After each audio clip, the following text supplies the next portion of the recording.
பத்தி தெரியாதவா யாருமே கிடையாது. ஒரு பெரிய விஷயம் என்னன்னாக்க, விஸ்வாமித்திரர் ரொம்ப தவம் பண்ணி வசிஷ்டர் வாயால பிரம்மரிஷின்னு பட்டம் வாங்கினார். ஆனா ரொம்ப அழகான அவருடைய திறமையாலையும் கெப்பாசிட்டியாலும் அவர் ஆச்சாரியன் ஒரு பிரவச்சனத்திலன்ற பட்டத்தை அவர் வாங்கிட்டார். அதனால அந்த மாதிரி தவம் பண்ணல, உழைக்கல, பின்னாடியே போல, திருப்பி திருப்பி போல, அந்த மாதிரி அந்த அளவுக்கு அவர் கெப்பாசிட்டி படிச்சவர் அவர். சின்னதான் அவரை பத்தி ஒரு கவிதையை படிச்சிடுறேன். இதை படிச்சாலே அவரோட புகழ் ரொம்ப எல்லாருக்கும் தெரியும். அதுக்கப்புறம் சுவாமி உபன்யாசம் பண்ணுவார்.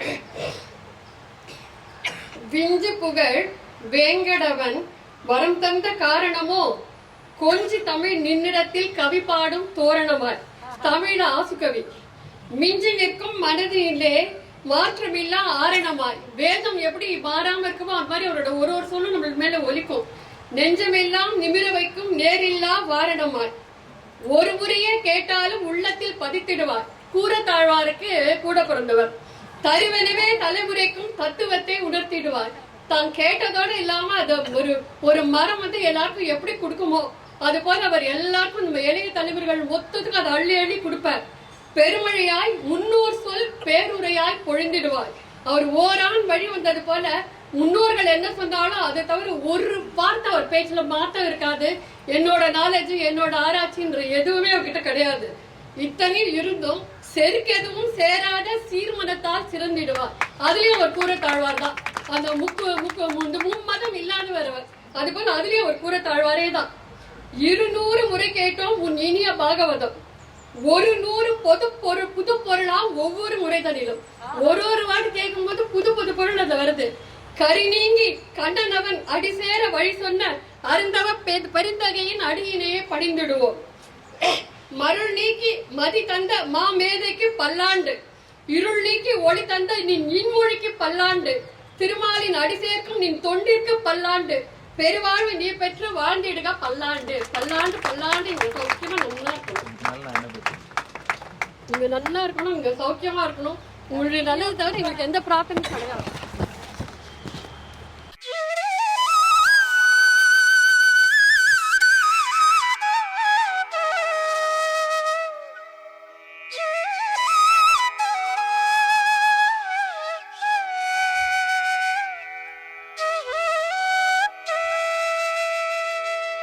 அதுல 8 விதமான கல்யாணம்னா, ஒண்ணு பிராம விவாகம்னு பேரு.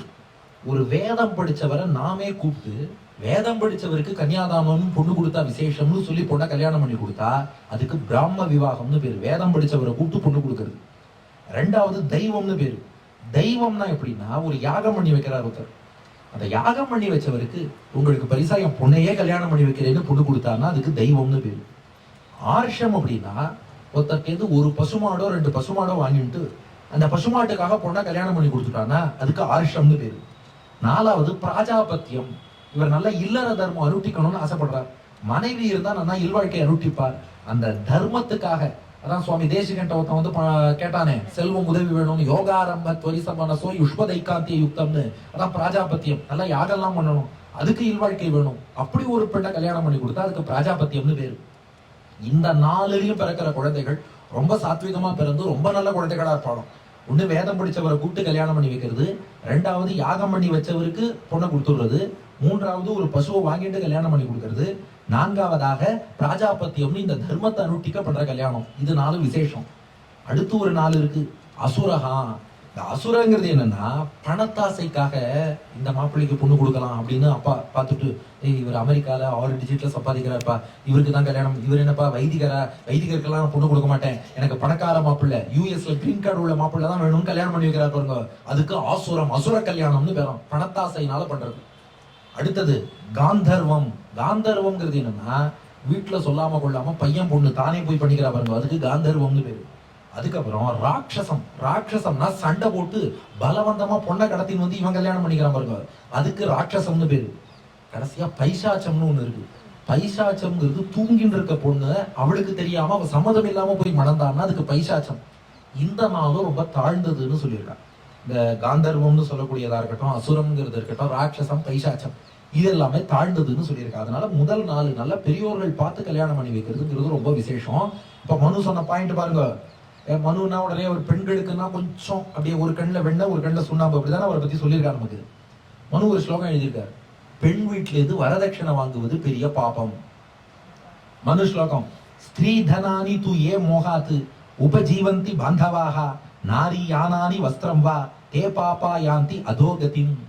பெண்ணு வீட்டுல இருந்து, அதுவும் எவ்வளோ அவருக்கு அந்த ஃபோர் சைட்டட்னஸ் பாருங்க, எதிர்காலத்தில் நடப்பதெல்லாம் முன்னாடியே அந்த காலத்துல. இவர் யாரு? சுவாயம்புவ மனு. இவர் எப்போ எந்த மன்வந்தரத்துல இருந்த சுவாயம்புவ மனு, அவருக்கு பாருங்க தீர்க்க திருஷ்டி. இப்ப நடக்கிறத சொல்லியிருக்காரு, யானானி பெண் வீட்டுல இருந்து கார் வாங்கி கொடுன்னு கேட்க கூடாது. இப்ப கார் தானே வரதட்சணை கேட்கிறா. அப்புறம் வஸ்திரம், என் பையனுக்கு இந்த நெக்லஸ் வாங்கி கொடு, வஸ்திரம் வாங்கி கொடு, இதெல்லாம் கேட்க கூடாது. அப்படி யாரெல்லாம் பெண்ணு வீட்டுல இருந்து வாங்கினாலோ, அவ எவ்வளவு அமௌண்ட் வாங்கினாலோ அதுக்கு ப்ரொபோர்ஷனேட்டா பாபத்தை வாங்கிட்டு நரகத்துல போய் கஷ்டப்பட போறான்னு அர்த்தம். கல்யாணம் பண்ணிட்டு வீட்டுக்கு வர மகாலட்சுமி ஆத்துல இது ஒரு பைசா கூட வாங்க கூடாதுன்னு மனு சொல்லியிருக்காரு. ஆனா அந்த பைசா கொடுக்கலன்னு வரதட்சணை கொடுமை பண்றாளே, அவளுக்கெல்லாம் என்னப்பா ஆகும்னு கேட்டோம். அதுக்கு ஒரு ஸ்லோகம் போட்டார் மனு, எத்திர நாரியஸ்து பூஜ்யந்தே. இதுதான் மனுஸ்மிருதி என்ற நம்ம ரத்னமாலால போச்சுன்னா பல பேருக்கு ரீச் ஆகும். எத்திர நாரியஸ்து பூஜ்யந்தே ரமந்தே தத்திர தேவதாக எத்திரை ஸ்தாத்துன பூஜ்யந்தே சர்வாஸ்தத்ர அபலாஹ் கிரியாக. எங்கே பெண்கள் பூஜிக்கப்படுகிறார்களோ அங்கே எல்லா தேவர்களும் வந்து எல்லா அனுகிரகமும் பண்ணுவா.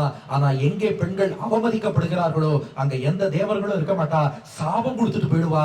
பெண்ணை அவமதிச்சுட்டு ஒரு வீட்டுல நீ ஒரு வைதிக கர்மா பண்ணா அந்த கர்மாவுக்கு பலனே கிடைக்காது. பெண்ணை போற்ற வேண்டும், பூஜிக்க வேண்டும் மனு சொல்லியிருக்காங்க. மனுஸ்மிருதியில 3வது அத்தியாயத்துல இந்த ஸ்லோகம் இருக்கு. அப்புறம் அப்படிப்பட்ட ஒரு பெண்ணை பார்த்தே கல்யாணம் பண்ணிக்கிறான். கல்யாணம் பண்ணிட்டு என்ன பண்ணணும்னா, வைவாகிகேக்னௌ குர்வீதா கிருஹ்யம் கர்ம யதா விதி பஞ்சயஜ்ஞ விதானஞ்ச பக்திம் சான்வாகிகீம் கிருஹி. திருமணத்தின் போது ஒரு அக்னி வளர்க்கிற பாருங்க, அந்த அக்னியை அப்படியே சமணம் பண்ணிடக்கூடாது. அது நமக்கு ஆமா அக்னியை வளர்த்தாளான்னு கேட்பா, அது எங்கப்பா இருக்கு?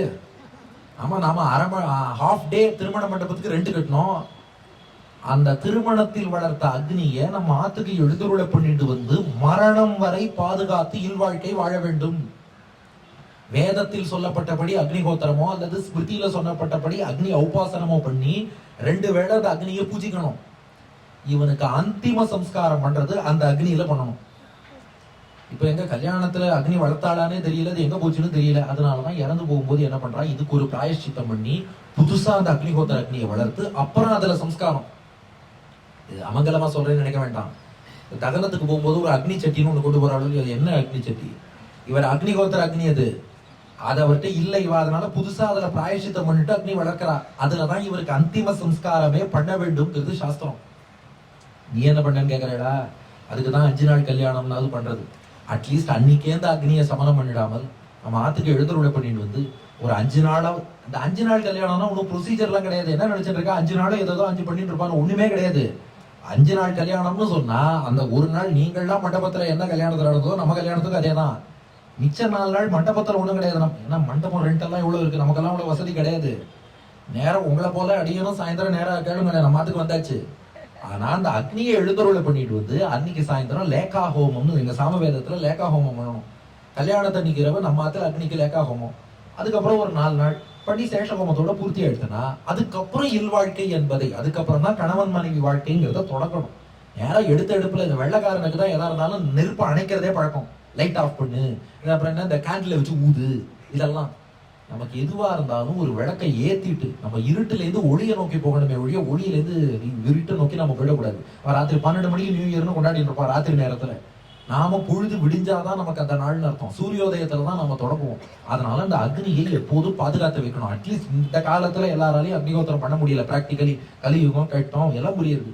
அந்த 5 நாளாவது நாம் அதை பாதுகாத்து வைக்க வேண்டும். தாசாம் கிரமேண சர்வாசாம் நிஷ்கிருத்தியர்த்தம் மகர்ஷிபிஹி பஞ்சக்லுப்தா மகாயஜ்ஞாஹ பிரத்யகம் கிரகவேதினாம். மனு எவ்வளவு கருணையோட சொல்லியிருக்காரு பாருங்க. ஒரு இல்வாழ்க்கை வாழறான்னா இன்னொரு உயிரை கொல்லாம அவனால வாழ முடியாது. அப்படியா? உயிரை கொல்லக்கூடாது தானே? நாம போய் கொல்ல வேண்டாம். அடுப்பு எரியுது, எத்தனை கொசு வந்து விழுந்து செத்து போகும். ஒன்றும் இல்லை, வயிற்று வலி இல்லை ஒரு ஃபீவர், ஆன்டிபயோட்டிக் மாத்திரை சாப்பிட்றோம், உள்ள இருக்க பாக்டீரியா சாகிறதா இல்லையா? பாக்டீரியா ஒரு உயிரினம் தானே, எத்தனை உயிரை கொல்றோம், சரிதானே? ஏன் நம்ம நடந்து போகும்போது எத்தனை எறும்பை கொல்றோம், இதெல்லாம் நம்ம வேணும்னு கொல்லலை. கிரகஸ்தன் இல்வாழ்க்கை வாழ்ந்தால் தன்னை அறியாமல் தற்செயலா இப்படி உயிர்களை கொல்ல நேரும். அதுக்கு பிராயஷ்சித்தம் தான் பஞ்சமகா யஜ்யங்கள் பண்ணும். இதுதான் திருவள்ளுவரும் தென்புலத்தார் தெய்வம் விருந்து ஒக்கல் தான் என்றாங்கு ஐம்புலத்தார் ஒம்பல் தலை அத்தியாபனம் பிரம்ம யஜ்ஞா. டெய்லி வேதத்திலேருந்து ஒரு சாப்டர் சொல்லு, அதுக்கு பிரம்ம யஜ்ஞம்னு பேரு. பித்ரு யஜ்ஞஸ்து தர்ப்பணம், பித்ரு காரியங்கள் சரியா ஸ்ராத்தம் தர்ப்பணம் பண்ணு, அது பித்ரு யஜ்ஞம்.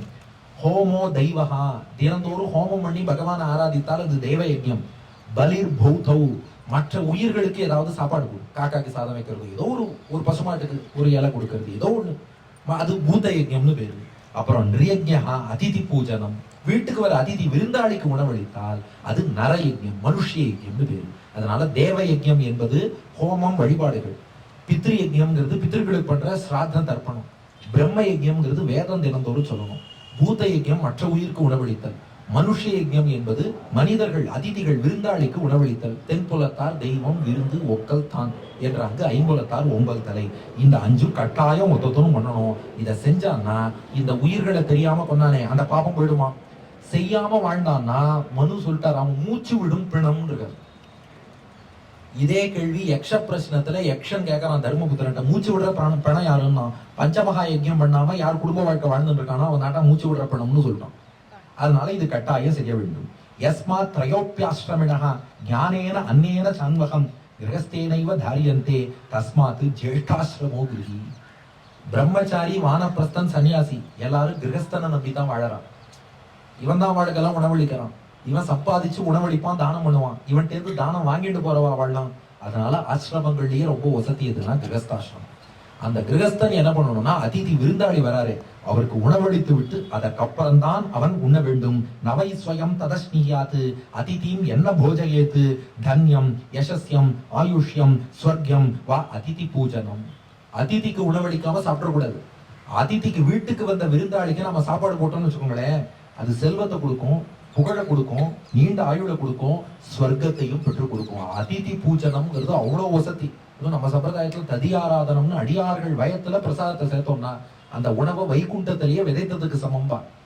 விதை நல்ல நிலத்துல விதைக்கிறது ஒண்ணு, அடியார் வயத்துல விதைச்சோம்னா அது வைகுண்டத்திலேயே விதைத்ததற்கு சமம்பா. அது மாதிரி ததியாராதனம்ங்கிறது விசேஷம். அவளுக்கு போட்டுட்டு தான் நாம சாப்பிடணும். நம்ம வீட்டுக்கு வந்தவா என்னைக்குமே பட்னியோட இருக்கக்கூடாது. மனு சொல்ற, அவன் ராத்திரி தூங்குறதுக்கு முன்னாடி அதிதிக்கு வயர் ரொம்ப எடுத்தான்னு பாத்துக்கோ. அவர் வயர் ரொம்பினதுக்கு அப்புறம் தான் நீ அவரை தூங்க வைக்கணும், அதுக்கப்புறம் தான் நீ போய் தூங்கணும். ஆனா எக்ஸெப்ஷன் கொடுக்கிறார் மனு இருக்காரு, ரொம்ப கருணை மிக்கவர். யாரெல்லாம் விருந்தாளிக்கு முன்னாடியே சாப்பிடலான்ட்டார். சுவாசினிகி, வயதான பெண்கள் இருக்கானா அவளால பட்னி இருக்க முடியாது, அவ முதல்ல சாப்பிடலாம். குமாரி இஷ்ட, சின்ன சின்ன பொண்கள் இருக்கானா அவளை சாப்பிடலாம். ரோகிணஹா, வியாதிக்காரா டயபெட்டிக்கா இருக்கா, doctor you should neither feast நார் ஃபாஸ்ட், விரதமும் இருக்கக்கூடாது விருந்து சாப்பிடக்கூடாதுன்றாரா, அவரு சாப்பிட்டுக்கலாம். அப்புறம் கர்ப்பிணிஹி, கர்ப்பிணி பெண்கள், கர்ப்பிணி ஸ்திரியா அதிதிபியோகர ஏவை தான் போஜையே அவிச்சாரையன், யோசிக்கவே யோசிக்காதப்பா, அவள் உடம்புக்கு ஒரு கஷ்டம் இருக்கா அவ முன்னாடி சாப்பிட்டுட்டோம். மத்தபடி நம்ம ஹெல்த்தியா இருக்கோம்னா அதிதி உண்ட மிச்சத்தை தான் நாம சாப்பிடணும். திதி பார்க்காமல் வீட்டுக்கு வருபவர் அதிதி. அதிதிக்கு பூஜை பண்ணுப்பா, அதிதி தேவோ பவ. வந்த விருந்தாளிக்கு நீ நல்லா உபச்சாரம் பண்ணா கிரகஸ்தனுக்கு அதுவே சிறந்த தர்மம் ஆச்சு. இப்ப 4வது அத்தியாயத்துக்கு வந்துட்டோம். இல்லற தர்மங்களை சொல்ல போறார். நான் அடியன் கொஞ்சம் இது பிளான் பண்ணி தான் சொல்லிட்டு வரேன். ஏன்னா மனுஸ்மிருதியில முதல் 5 சாப்டர் இருக்கு பாருங்க, அதுதான் நம்ம அன்றாட லைஃப்க்கு ரிலேட்டபிள். 6வதுல இருந்து வானப்பிரஸ்தன் சன்னியாசி என்ன பண்ணணுங்கிறது இப்ப யாரும் நம்ம போறது இல்ல. அப்புறம் ராஜ தர்மம் ராஜநீதினா நாம யாரும் கோர்ட்ல உட்காந்து தீர்ப்பு சொல்ல போறது இல்ல. டெய்லி லைஃபுக்கு என்ன தேவையோ அதை மெயினா போக்கஸ் பண்றோம். ஏன்னா எல்லாருக்கும் பயன்படும். இப்போ இந்த டாபிக்ல வேற யாரும் நடத்த மாட்டா, இந்திரா மாமியை விட்டா இந்த டாபிக் வேற யாரும் நம்ம கொடுக்க மாட்டா. அதனால இதுல இங்க எங்க போக்கஸ் பண்ணணுமோ அதை கொஞ்சம் நிறைய சொல்லிட்டு மிச்சத்தை அப்படியே என்னங்கிறத ஒரு அவுட்லைன் கொடுத்துட்டா உங்களுக்கும் யூஸ்ஃபுல்லா இருக்கும். இப்ப மனு சொன்ன ராஜநீதியை பத்தி என்ன தப்புக்கு என்ன தண்டனையும் கொடுத்தா நம்ம யாரை தண்டிக்க போறோம் சொல்லுங்க. இல்ல கோர்ட்ல யாராவது ஜட்ஜு நாம சொன்னபடிதான் கேட்க போறாளா, இல்ல ஜட்ஜு சொன்னதான் எல்லாரும் கேட்க போறாளா, அதுவும் கிடையாது. விட்டுருங்க. இப்ப 4வது அத்தியாயத்துக்கு வந்துருவோம். இல்லற தர்மங்கள். இல்லறத்துல வாழும் போது என்னென்ன ஃபாலோ பண்ணணும்னா நலோக விருத்தம் வர்த்தேதா விருத்திகேதோ கதஞ்சனா. இல்லறத்துல வாழ்பவன் பணம் சம்பாதிச்சுதான் ஆகணும். ஏன்னா பொருள் இல்லாருக்கு இவ்வுலகம் இல்லை. ஆனா அந்த பொருள் சம்பாதிப்பதுங்கிறது தப்பான வழியில ஏமாத்தி சம்பாதிக்க கூடாது. கவிஞர் அழகா பண்ணார், ஏச்சி பிழைக்கும் தொழிலை சரிதானா எண்ணி பாருங்க. அது மாதிரி பண்ணக்கூடாது. ஊரை அடிச்சு பிழைக்கவும் வேண்டாம், யாருக்கும் நீ பயப்பட வேண்டாம், ஏற பிடிச்சு மானம் பெரிதாய் வாழ வேணுங்கன்னா. அதனால இந்த கொலை கொள்ளை திருட்டு ஏமாத்துறது சூது இந்த மாதிரி கூடாது. எல்லாத்த விட முக்கியம் நம்ம சம்பாதிச்ச மிகப்பெரிய செல்வம் எது தெரியுமா? சந்தோஷ மூலம் ஹி சுகம் துக்க மூலம் விபரியா. மனசுல திருப்தி இருந்துருத்துனா அவன் தான் பெரிய பணக்காரன். இருப்பதை கொண்டு சிறப்போடு வாழலாம் பாரு, அவன் தான் நிறைய சம்பாதிச்சவன் அர்த்தம். சில பேர் பாருங்க கோடி கோடியா சம்பாதிச்சிருப்பான், இன்னும் பணம் பணம் ஓடிட்டு இருப்பான், மனசுல நிம்மதி இருக்காது. சொன்னா பெரிய சுகர் ஃபேக்டரியோட ஓனர் சார், அப்படியெல்லாம் அவர் கம்பெனில இருந்து அவ்வளவு சுகர் தயாரிக்கிறார், ஆனா அவருக்கு டயபெட்டிஸ், அவர் காஃபி சாப்பிடும் போது ஒரு ஸ்பூன் சுகர் போட முடியாது, என்ன பிரயோஜனம்? அதனால பணம் எவ்வளவு இருக்குங்கிறது முக்கியம் இல்ல, மனசுல எவ்வளவு திருப்தி இருக்கு, அவன் தான் பெரிய பணக்காரனை ஒழிய பணம் நிறைய சம்பாதிச்சவன் பணக்காரன் கிடையாது. வேதோதிகம் சுகம் கர்ம நித்தியம் குறியாத அதந்திரதா.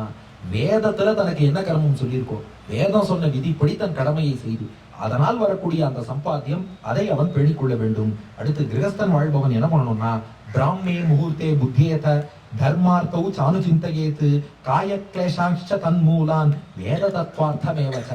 பிரம்ம முகூர்த்தம் கார்த்தால எழுந்துக்கணும், எழுந்துட்டு என்ன பண்ணணுமா, தர்மம் அர்த்தம் ரெண்டையுமே சிந்திக்கணுமா. நமக்கு தர்மம் என்ன, அதன் மூலம் என்ன அர்த்தம் பொருள் ஈட்ட போனோம். தர்மத்துக்கு உட்பட்டு பணம் சம்பாதிக்கிறதுல தப்பே கிடையாது, தர்மத்துக்கு விரோதமா போனாதான் தப்பு, பணத்தாசை அதிகமானாதான் தப்பு. ரெண்டையுமே சிந்திக்கணுமா. அதே சமயம் இந்த லோகத்துல நாம கஷ்டப்படுறதுக்கெல்லாம் என்ன காரணம், நம்முடைய கர்மா, அதை கழிச்சுக்கணும். அதுக்காக வேத தத்துவார்த்தம், வேதத்தை வேதத்தின் சுவைப்பயனை எம்பெருமான தியானம் பண்ணி அவன் மூலமாகத்தான் நம் பாபங்களை கழிச்சு மோட்சம் போக முடியும்னு தர்மத்தையும் அர்த்தத்தையும் தன் கட்டத்துக்கான காரணமாகிய விரோதி பாபங்களையும் அதை போக்கும் எம்பெருமானாகிய வேத தத்துவத்தையும் காத்தால கிரகஸ்தன் சித்திக்கணும். அடுத்து இல்வாழ்க்கை வாழும் போது மனு சொல்ற, அதாவது தாம்பத்தியம்ங்கிறது வாழ்ந்தாலும் சில நாள்ல அந்த தாம்பத்தியம் கூடாது. அமாவாஸ்யாம், அமாவாசையில கூடாது. அஷ்டமிஞ்ச, அஷ்டமியில கூடாது. பௌர்ணமாசியும், பௌர்ணமியில கூடாது. சதுர்தசி, சதுர்தசியிலையும் கூடாது. அமாவாசை, அஷ்டமி, பௌர்ணமி, சதுர்தசி இந்த 4 திதிகள்ல தாம்பத்தியம் என்பது கூடாது. சத்தியம் ப்ரூயாத் பிரியம் ப்ரூயாத் நப்ரூயாத் சத்தியம் அப்ரியம் பிரியஞ்ச நானிருதம் ப்ரூயாத் ஏஷ தர்ம சனாதனஹா. உண்மையை தான் பேசணும். அந்த உண்மையும் எப்படி இருக்கணும்னா எல்லாருக்கும் இனிமையான உண்மையா இருக்கணும். இப்போ நான் உண்மையை பேசுறேங்கிற பேர்ல இன்னொருத்தரை கஷ்டப்படுத்துற ஒரு வார்த்தையை போய் பேசக்கூடாது. இப்போ ஒருத்தருக்கு கால் சரியில்லைன்னே வச்சுப்போம், நான் உண்மையை தான் சொல்றேன், உன் கால் சரியில்லை, உன் கால் சரியில்லை, திரும்ப திரும்ப சொல்லலாமா அவர்கிட்ட? ஒருத்தர் மனசு புண்படும்படியான உண்மையை பேசக்கூடாது. சரி, அப்ப அவரை ப்ளீஸ் பண்றதுக்காக பொய் பேசலாமானா அதுவும் பேசக்கூடாது. ஒருத்தரை ப்ளீஸ் பண்றதுக்காக பொய்யும் பேசக்கூடாது, உண்மைங்கிறதுக்காகவே ஒருத்தரை கஷ்டப்படுத்துற வார்த்தையும் பேசக்கூடாது. எந்த உண்மை எல்லோருக்கும் இனிமையா இருந்து நன்மை செய்யுமோ, 3 கிரைட்டீரியா சொல்லிட்டார். அது நன்மை செய்வதா இருக்கணும், இனிமையாவும் இருக்கணும், உண்மையாவும் இருக்கணும். அப்படிப்பட்ட வார்த்தையை தான் நாம் பேச வேண்டும். அப்போ ஒரு இடத்துல உண்மையை சொன்னா கசக்கும்னா, இல்ல ஒருத்தர் மனசு புண்படும்னா நம்ம பேசாம இருக்கலாம். இப்ப நாம பேசிதான் ஒன்னும் ஆகணும்னு தேவையில்லை. எல்லா இடத்துலயும் நம்ம போய் அப்படிதான் ஜெனிவால ஒரு பாகவத சப்தாகம் உபன்யாசம் பண்ண போனேன். அவளுக்கு எங்கேயோ 2 விட்ட 4 விட்ட சொந்தக்காரர் ஒருத்தர் போயிருக்காரு. மெனக்கெட்டு உபன்யாசம் எங்க நடக்கிறதோ அவளுக்கு போன் பண்ணி, பாருங்க இவர் போயிட்டாரு, உங்களுக்கு 3 நாள் தீட்டுன்னு போன் பண்ணி சொல்லிட்டா. அப்புறம் அவளுக்கு உபன்யாசம் நடத்த முடியாம அப்புறம் நம்மள வேற இடத்துக்கு ஷிஃப்ட் பண்ணி வேற இடத்துல உபன்யாசம். இப்ப அந்த உண்மையை அவ்வளவு தூரம் தாண்டி இப்ப அவ யாரும் கிளம்பி வரப்போறது இல்லை விசாரிக்க. இது உபன்யாசம் நடக்கிறதுன்னு தெரியும், அதுக்கப்புறம் சொன்னா கூட தோஷம் இல்லை, ஆனாலும் சொல்லிடுறா பாருங்க. இந்த இடத்துல எல்லாம் உண்மையை கூட சொல்லாம இருக்கிறதே நல்லது. அதே சமயம் ஒருத்தர் ப்ளீஸ் பண்றதுக்காக பொய் சொல்றதுங்கிறதும் தப்பு. அப்படியே சொல்லாது, நன்மை செய்யும் இனிமையான உண்மையை பேச வேண்டும். அப்புறம் பெரிய ஒரு பாடம் சொல்லியிருக்கார் மனு, யத்யத் பரவசம் கர்ம தத்தத் யத்னேன வர்ஜயேத் யத்யத் ஆத்மவசம் கர்ம தத்தத் சேவேத யத்னதஹ. ஆன்மீகம்ங்கிறது என்ன தெரியுமா, சம்பிரதாய வாழ்க்கைங்கிறது என்ன தெரியுமா, அடுத்தவன் என்ன பண்றாங்கிறத பத்தி கொஞ்சம் கூட பேசாத, நீ என்ன பண்றங்கிறத உன்னை கரெக்ட் பண்ணணும்னு பாத்துக்கோ. இன்னைக்கு ப்ராப்ளமே என்னன்னா, யாரும் தன் வேலையை பாக்குறதே இல்லை, அடுத்தவனுக்கே அட்வைஸ் பண்ணிட்டு இருக்கா. நீ அதை இப்படி பண்ணு, நீ இதை இப்படி பண்ணி. எல்லாருக்கும் நாம எவ்வளவுப்பா சரியா இருக்கோம். நாம நம்மளை கரெக்ட் பண்ணிட்டோம்னா சுத்தி இருக்கிறதெல்லாம் தானா சரியாகும். நம்ம யாரையுமே நம்மளை கரெக்ட் பண்ணிக்கிறதே இல்லை. அவங்க தப்பு பண்ணா, இவங்க தப்பு பண்ணா, உட்காந்து ஒம்பு பேசிட்டு இருக்கோம். மனு சொல்றார், நீ அடுத்தவனை பத்தி ஒம்பு பேசாத, அடுத்தவன் என்ன தப்பு பண்ணாங்கிறத பத்தி பார்க்காது. நம்ம கிட்ட 1000 தப்பு இருக்கு, அதுல ஒரு 4 திருத்திக்கலாம்னு பார்ப்போமே, அதை திருத்திக்க ஆரம்பி எல்லாம் தானா சரியாகும். அடுத்து எதினாத்மனி புத்திரேஷு நச்சே பௌத்திரேஷு நத்ருஷு நத்வேவது கிருதோ தர்மஹா கர்த்தூர் பவதி நிஷ்பலஹா. சில பேர் கேப்பா, பாப்பம் பண்றவன்லாம் நல்லா வாழறானே, புண்ணியம் பண்ணவாள்லாம் கஷ்ட ஸ்டாண்டர்ட் கொஸ்டின் ஆச்சு இது. சார் நாங்களாம் எவ்வளவு பக்தியோட இருக்கோம், நாங்கெல்லாம் கஷ்டப்படுறோம். ரத்னமாலால கூட இந்த கொஸ்டின் வந்தது. நாங்கெல்லாம் நல்லது பண்றோம், கோவில் பெருமாள்னு இருந்துட்டு இருக்கோம், ஆச்சாரியை சேவிக்கிறோம், கஷ்டப்படுறோம். அவன் அவ்வளவு பாப்பம் பண்றான், எப்படி எல்லாம் பணம் சம்பாதிச்சு வாழ்ந்துட்டு இருக்கான். மனு சொல்ற, இல்லப்பா, சில பேர் பணம் சம்பாதிச்சு பாப்பம் பண்றவன் எல்லாம் இப்ப வாழ்ந்துட்டு இருப்பான். அந்த பாப்பம் அவனை தாக்கலைன்னா அவனோட பையனை தாக்கும், பையனை தாக்கலைன்னா அவன் பேரனை தாக்கும், பேரனை கூட தாக்கலைன்னா கொள்ளு பேரனை தாக்கும், அவனையும் தாக்கலைன்னா 7 பேரனை தாக்கும். ஆனா செஞ்ச பாப்பம் மட்டும் தாக்காமல் போகவே போகாது. இவனை பின்னாடி ஒரு ஜென்மத்தில் அவனுக்கு இருக்குது. அது மட்டும் இல்லாம இந்த பாபமான சொத்தை தானே இவன் அனுபவிச்சிருக்கான். இவ பாவம் பண்ணி சேர்த்த சொத்தை தான் பிள்ளை பேரன். ஏன்னா அது ஒரு கேள்வி வேற கேட்பா சார், அந்த பிள்ளை என்ன பாவம் பண்ணான், பேரன் என்ன பாவம் பண்ணான்னா இவன் தப்பு பண்ணி ஈட்டின சொத்தை அவன் உட்காந்து அனுபவிச்சிருக்கான். சொத்துல பங்குக்கு போது பாபத்திலையும் பங்குதான். அதனால பின்னாடி அவன் அனுபவிப்பான். நீங்களே கண்ணால் பார்க்கலாம். ஒரு தலைமுறை வாழ்ந்துருத்து நினைக்காதீங்க. அதான் யாரோ ஒருத்தர் சொன்னார் பாருங்க, நல்லவங்களை ஆண்டவன் சோதிப்பான் ஆனா கைவிட மாட்டான், கெட்டவங்களுக்கு ஆண்டவன் நிறைய கொடுப்பான் ஆனா கைவிட்டுடுவான். அதனால பின்னாடி அவன் கட்டப்படுவா. அப்புறம் சொல்றார் மனு, ஒரு சிலர்கிட்ட ஆர்கியூமெண்ட் பண்ணக்கூடாதான், விவாதமே பண்ணாத. யார்கிட்ட? ரித்விக் புரோஹித ஆச்சாரியைகி. ஆச்சாரியன் ஒண்ணு சொல்லிட்டாருன்னா அவர்கிட்ட ஆர்கியூ பண்ணக்கூடாது. திரும்ப திரும்ப ஆச்சாரியன்ட்ட போய் இல்லையே இப்படி இருக்கே, இது எங்க ஆச்சாரியன் அடியனுக்கு சொல்லிக் கொடுத்த விஷயம். ஒரு வித்வத் சதஸ் கும்பகோணத்துல அடியன் ஸ்ரீபாஷ்யாதி ஆச்சாரியர் வேலூர் டாக்டர் ஸ்ரீ கருணாகராச்சாரிய சுவாமி எழுந்துள்ளிருக்கார். அவர் முன்னாடி அடியன் ஸ்ரீபாஷ்யத்திலேருந்து இந்திர பிராணாதிகரணம் விஞ்ஞாபனம் பண்றேன். அப்போ என்ன பண்ணேன்னா, புஸ்தகத்தை பார்த்து தான், நல்ல புக்கு தான், ஸ்டாண்டர்டான ஸ்ரீபாஷ்ய புக்கு தான், அதுல உள்ளபடி தான் அடியன் சொன்னேன், சம்ஸ்கிருதத்துல விஞ்ஞாபனம் பண்ணேன். நான் சுவாமி சாய்ச்சார், இல்லடா இந்த அடையை நீ தப்பா சொல்லிட்டேன், அடியன் க்ஷமிக்கணும் அப்படின்னு.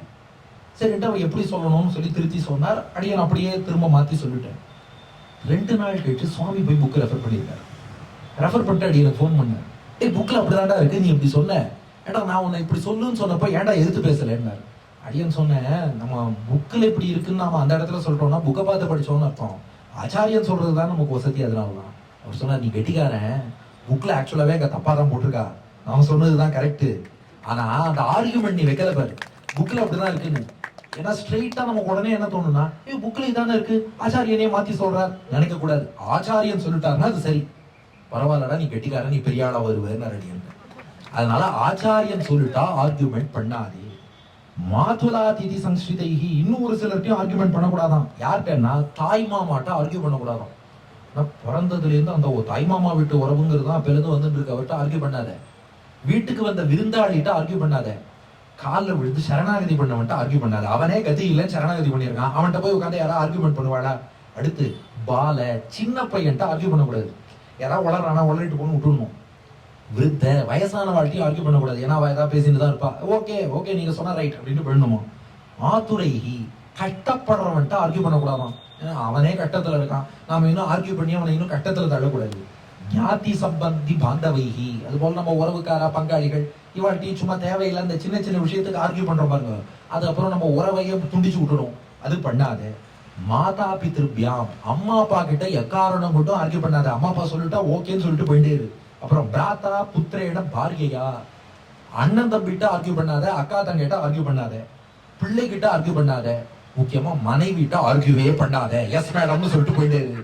கல்யாணம் ஆறதுக்கு முன்னாடி பேச்சுலரா இரு, கல்யாணம் ஆனப்புறம் பேச்சு இளராவே இருந்துக்கோ. ஒய்ஃப்ட ஆர்கியூ பண்ணாத.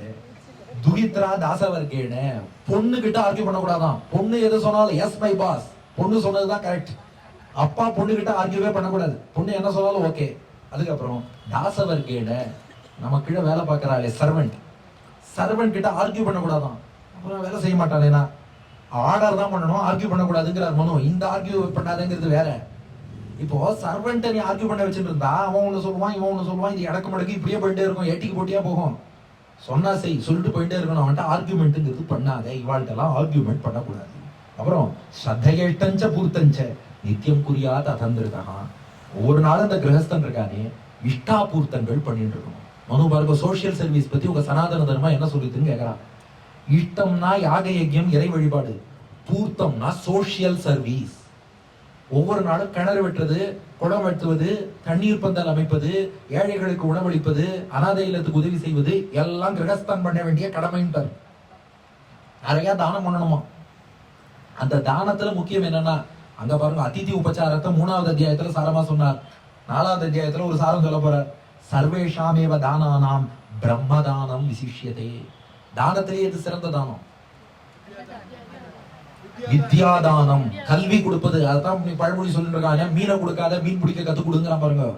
வித்யா ஞானத்தை கொடுக்கிறோமே, அந்த ஞானத்தை கொடுப்பதுதான் மிகச்சிறந்த தானம். யாராவது ஒருத்தரோட படிப்புக்கு நாம உதவி செஞ்சோம்னா அவன் படிச்சு இன்னும் 100 பேருக்கு உதவி செய்வான். அதனால தானத்திலே சிறந்த தானம் எதுனா நிதானம். பூதானம், கன்னிகாதானம், சொர்ணதானம், அன்னதானம், போதாண்டம் உண்டு பற்பல தானங்கள். இதற்கு மேலான தானம் இருந்தா சொல்லுங்கள். எத்தனை தானம் தந்தாலும் எந்த பக்கம் புகழ்ந்தாலும் தானத்தில் சிறந்தது நிதானம் தான். நிதானத்தை இழந்தவர்கள் இனந்தானும் சொன்னார். ஆனா எல்லாத்த விட சிறந்த தானம் என்னன்னா வித்யாதானம். அதான் பிரம்மம்னா ஞானம். பிரம்மதானம் விசிஷ்யத்தை, ஞானத்தை கொடுப்பது இருக்கே அதுதான் சிறந்த தானம். ஏன் தானம் பண்ண சொல்றேன்னா, மது சொல்ற நீங்களும் ஆரம்பத்திலேருந்து கேட்டு போய் தானம் பண்ணு தானம் பண்ணு தானம் பண்ணுங்கிறேன். ஏன் சொன்னேன்னா, மிருதம் சரீரம் உத்ஸ்ருஜ்ய காட்டலோட்ட சமம்ஷிதௌ விமுகா பந்தவா யாந்தி தர்மஸ்தம் அனுகச்சதி. இப்போ ஒருத்தன் இறந்து விழுந்துடுறான்னு வச்சுக்கோ, வீடு வரை உறவு, வீதி வரை மனைவி, காடு வரை பிள்ளை, கடைசி வரை தர்மம் மட்டும்தான் கூட வரும். உடம்ப விட்டு ஜீவாத்மா பிரிஞ்சு போறதே அப்ப யார் கூட வருவான்னு நினைச்சிட்டு இருக்க? நீ செய்த அந்த தானம் இருக்கே, அந்த தானத்தின் பலன் மட்டும்தான் இன்னொரு லோகத்துக்கு நம்ம கூட வரும். அடுத்து வாழ்க்கையில சத்சங்கத்துல ஈடுபடணும், நல்லோர்களை நிறைய போய் சேவிக்கணும், அவள்கிட்ட பழகணுமா. உத்தமான் கச்சன் ஹீனான் வர்ஜகன். எவ்வளவுக்கு பெரியவாளோட கலக்கிறோமோ அவ்வளவுக்கு நாம முன்னேறிட்டே போவோம். எவ்வளவுக்கு மட்டமானவளோட தொடர்பு வச்சுட்டு இருக்கோமோ நாம அவ்வளவு தூரம் கீழே போயிடுவோமோ. அதான் மணவாள மாமுனிகள் நல்ல மனம் உள்ளதொன்றை நன்னி இருப்பதற்கு நல்ல மனம் உண்டாம் நலமது போல் நல்ல குணமுடையோர் தங்களுடன் கூடி இருப்பார்க்கு குணமதுவே யாம் சேர்த்தி கொண்டு தீய கந்தம் உள்ளதொன்றை சேர்ந்திருப்பதொன்றுக்கு தீய கந்தம் ஏறும் பிறமது போல் தீய குணமுடையோர் தங்களுடன் கூடி இருப்பார்க்கு குணமதுவே யாம் செறிவு கொண்டு என்று பாடி வைத்தார். இப்ப பலன் சொல்றார். இந்த மாதிரி ஒருத்தன் இல்வாழ்க்கை பர்ஃபெக்டா வாழ்ந்தான்னா, நிறைய தான தர்மங்கள் பண்ணிட்டு அதிதி உபச்சாரம் பண்ணிட்டு இல்லற தர்மத்தை பஞ்சமகா யஜ்யத்தை சரியா கடைபிடிச்சான்னா, அனேன விப்ரோ கிருத்தேன வர்த்தகன் வேத சாஸ்திரம் இது வியபேத கல்மஷோ நித்தியம் பிரம்மலோகே மகியதே. இங்க பிரம்மம்னா பரபிரம்மம் நாராயணன், பிரம்மலோகம்னா அவன் லோகம் வைகுண்டம். இல்வாழ்க்கை பகவானுக்கு செய்யும் சிறந்த திருவாராதனம். அதை கரெக்டா ஃபாலோ பண்ணா அவன் வைகுண்டத்துல போய் எபெருமான் திருவடிகளை அணைத்து ஆனந்தப்படுவான். இது ஒரு பெரிய விஷயம் இருக்கு. மனு சொல்லிட்டார், இல்லறத்துல இருந்து மோட்சம் போவானா என்னன்னா, பொதுவா எல்லாத்துக்கும் என்ன ஒரு அபிப்பிராயம்னா, சன்னியாசினா மோட்சம் போயிடலாம், இல்லறம்னா இல்ல. இது ராமானுஜரும் காட்டின விஷயம். கிரகஸ்தனா இருந்து கொண்டே மோட்சம் போலாம். பட் ஆக்சுவலி சன்னியாசி மோட்சம் போறதுல பெரிய ஆச்சரியமே இல்ல, கிரகஸ்தன் மோட்சம் போறதுதான் பெரிய விஷயம் தான். ஏன்னா சன்னியாசிக்கு ரெஸ்பான்சிபிலிட்டியே கிடையாது, அவர் எல்லாத்தையும் திறந்துட்டார். ஒரு பாட்டுக்கு பெருமாளை சிந்தனை பண்ணலாம். ஆனா இந்த கிரகஸ்தன் இருக்கானே, ஒரு பக்கம் மனைவி இங்க வாங்கோம்பா, இன்னொரு பக்கம் குழந்தை கூப்பிடும், அடுத்து ஆபீஸ்ல ஒரு ரெஸ்பான்சிபிலிட்டி இருக்கும், இவருக்கு 4 பிரச்சனை மனசுல ஓடிட்டு இருக்கும், அதுக்கு நடுவில் யூடியூப் பார்க்கணும், டிவி பார்க்கணும்னு அந்த டிஸ்ட்ராக்ஷன் வேற இருக்கும். இது எல்லாத்துக்கும் நடுவுல ஒருத்தர் பெருமாளையும் தியானம் பண்ணியிருக்காருன்னா அது எவ்வளவு பெரிய விஷயம். அதான் சொல்லுவா, ஒரு கப்பல், அந்த கப்பலை தனியா ஒருத்தர் ஓட்டிட்டு இருக்காரு. கப்பலும் நல்லா இருக்கு, அவர் கரை சேர்றது பெருசு இல்ல. ஒரு கப்பல் ஓட்ட விழுந்திருக்கு, அதுல 100 பேர் வேற சேர்ந்து டிராவல் பண்றா. அந்த ஓட்ட தண்ணீரும் உள்ள வராம இந்த 100 பேர் உயிரையும் காப்பாத்தி ஒருத்தன் அந்த கப்பலை கரை சேர்த்தான்னா அது எவ்வளவு கட்டமோ. அதுதான் கிரகஸ்தனுடைய வாழ்க்கை. இவனுக்கு ஒரு பக்கம் ஓட்ட கப்பல் மாதிரி, இந்த பக்கம் நிறைய உலகியல் விஷயங்கள் இழுத்துட்டே இருக்கும், மூழ்கிட்டே இருக்கும். 100 பேர் கூட டிராவல் பண்ற மாதிரி ஃபேமிலியோட சேர்ந்து டிராவல் பண்றான். இவன் தானும் நற்கதிக்கு போய் மற்றவாளையும் நற்கதியை சேர்க்கக்கூடிய சிறந்த ஆசிரமம் இதுதான் இல்வாழ்க்கை கிரகஸ்த ஆசிரமம்.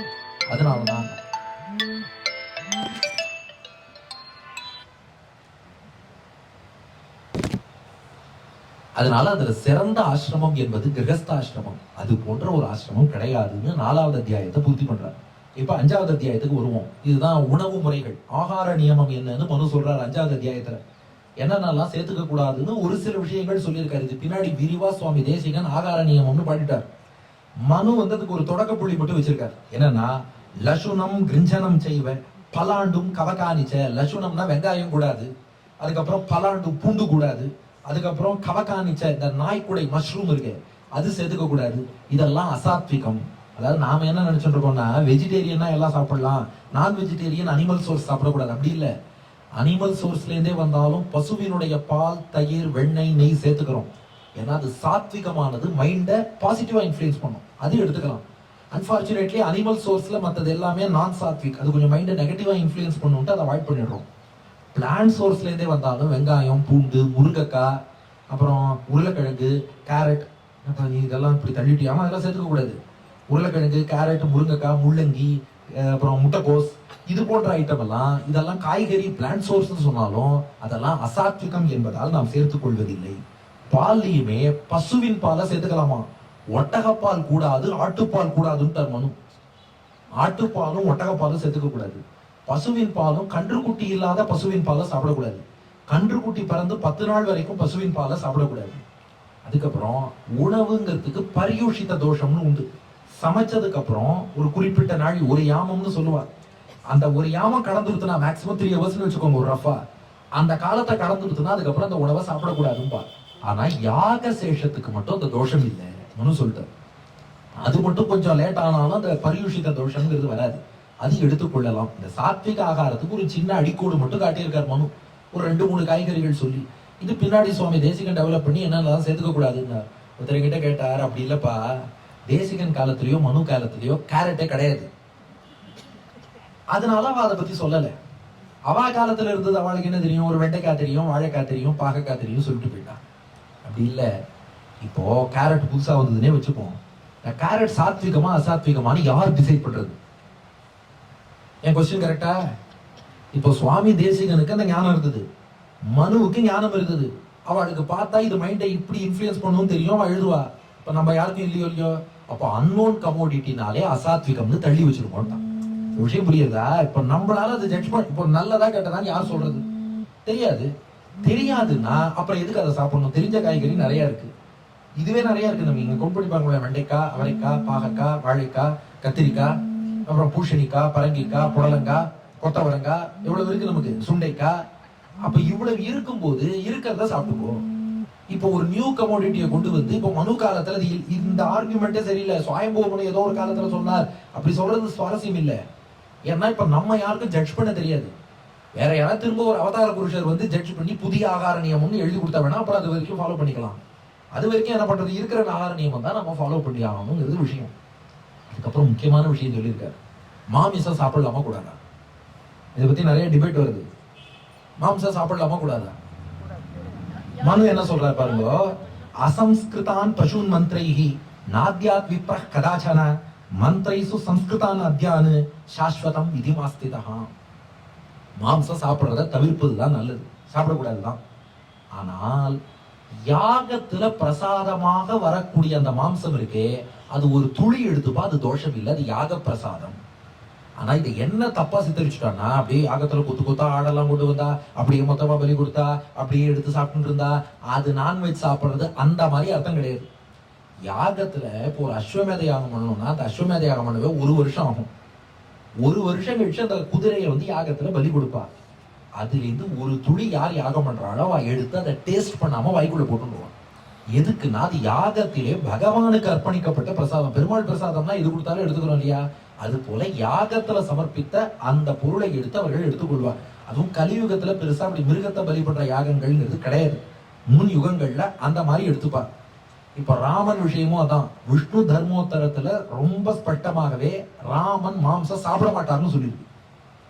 யார் யாரெல்லாம் வெஜிடேரியனிசம் கடைபிடிச்சாங்கிறதுல ராமபிரானுடைய திருநாமமும் இருக்கு. ராமன் மாம்சம் சாப்பிட மாட்டார்.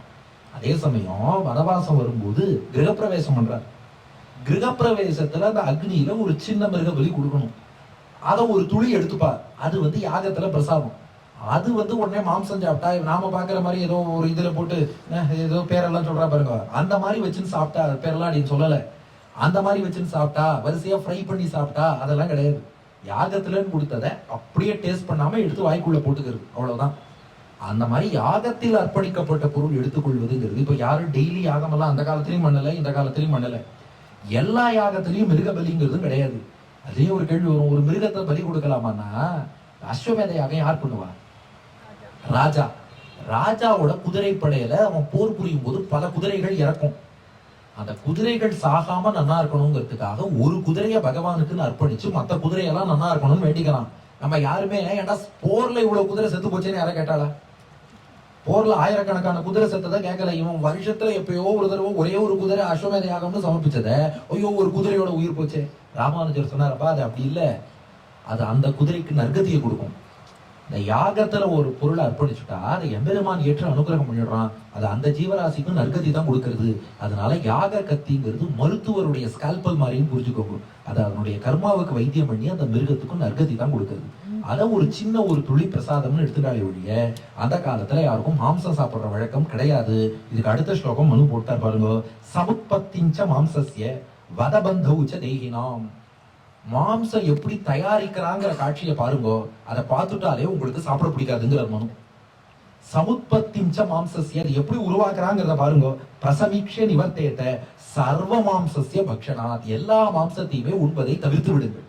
மாம்சம் உண்பதுங்கிறது வேண்டாம். பாருங்க, இது சுவாயம்பூவனம் அந்த காலத்திலேயே சொல்லிட்டார், மாம்சம் உண்பதுங்கிறது வேண்டாம், அதை தவிர்ப்பது நல்லது.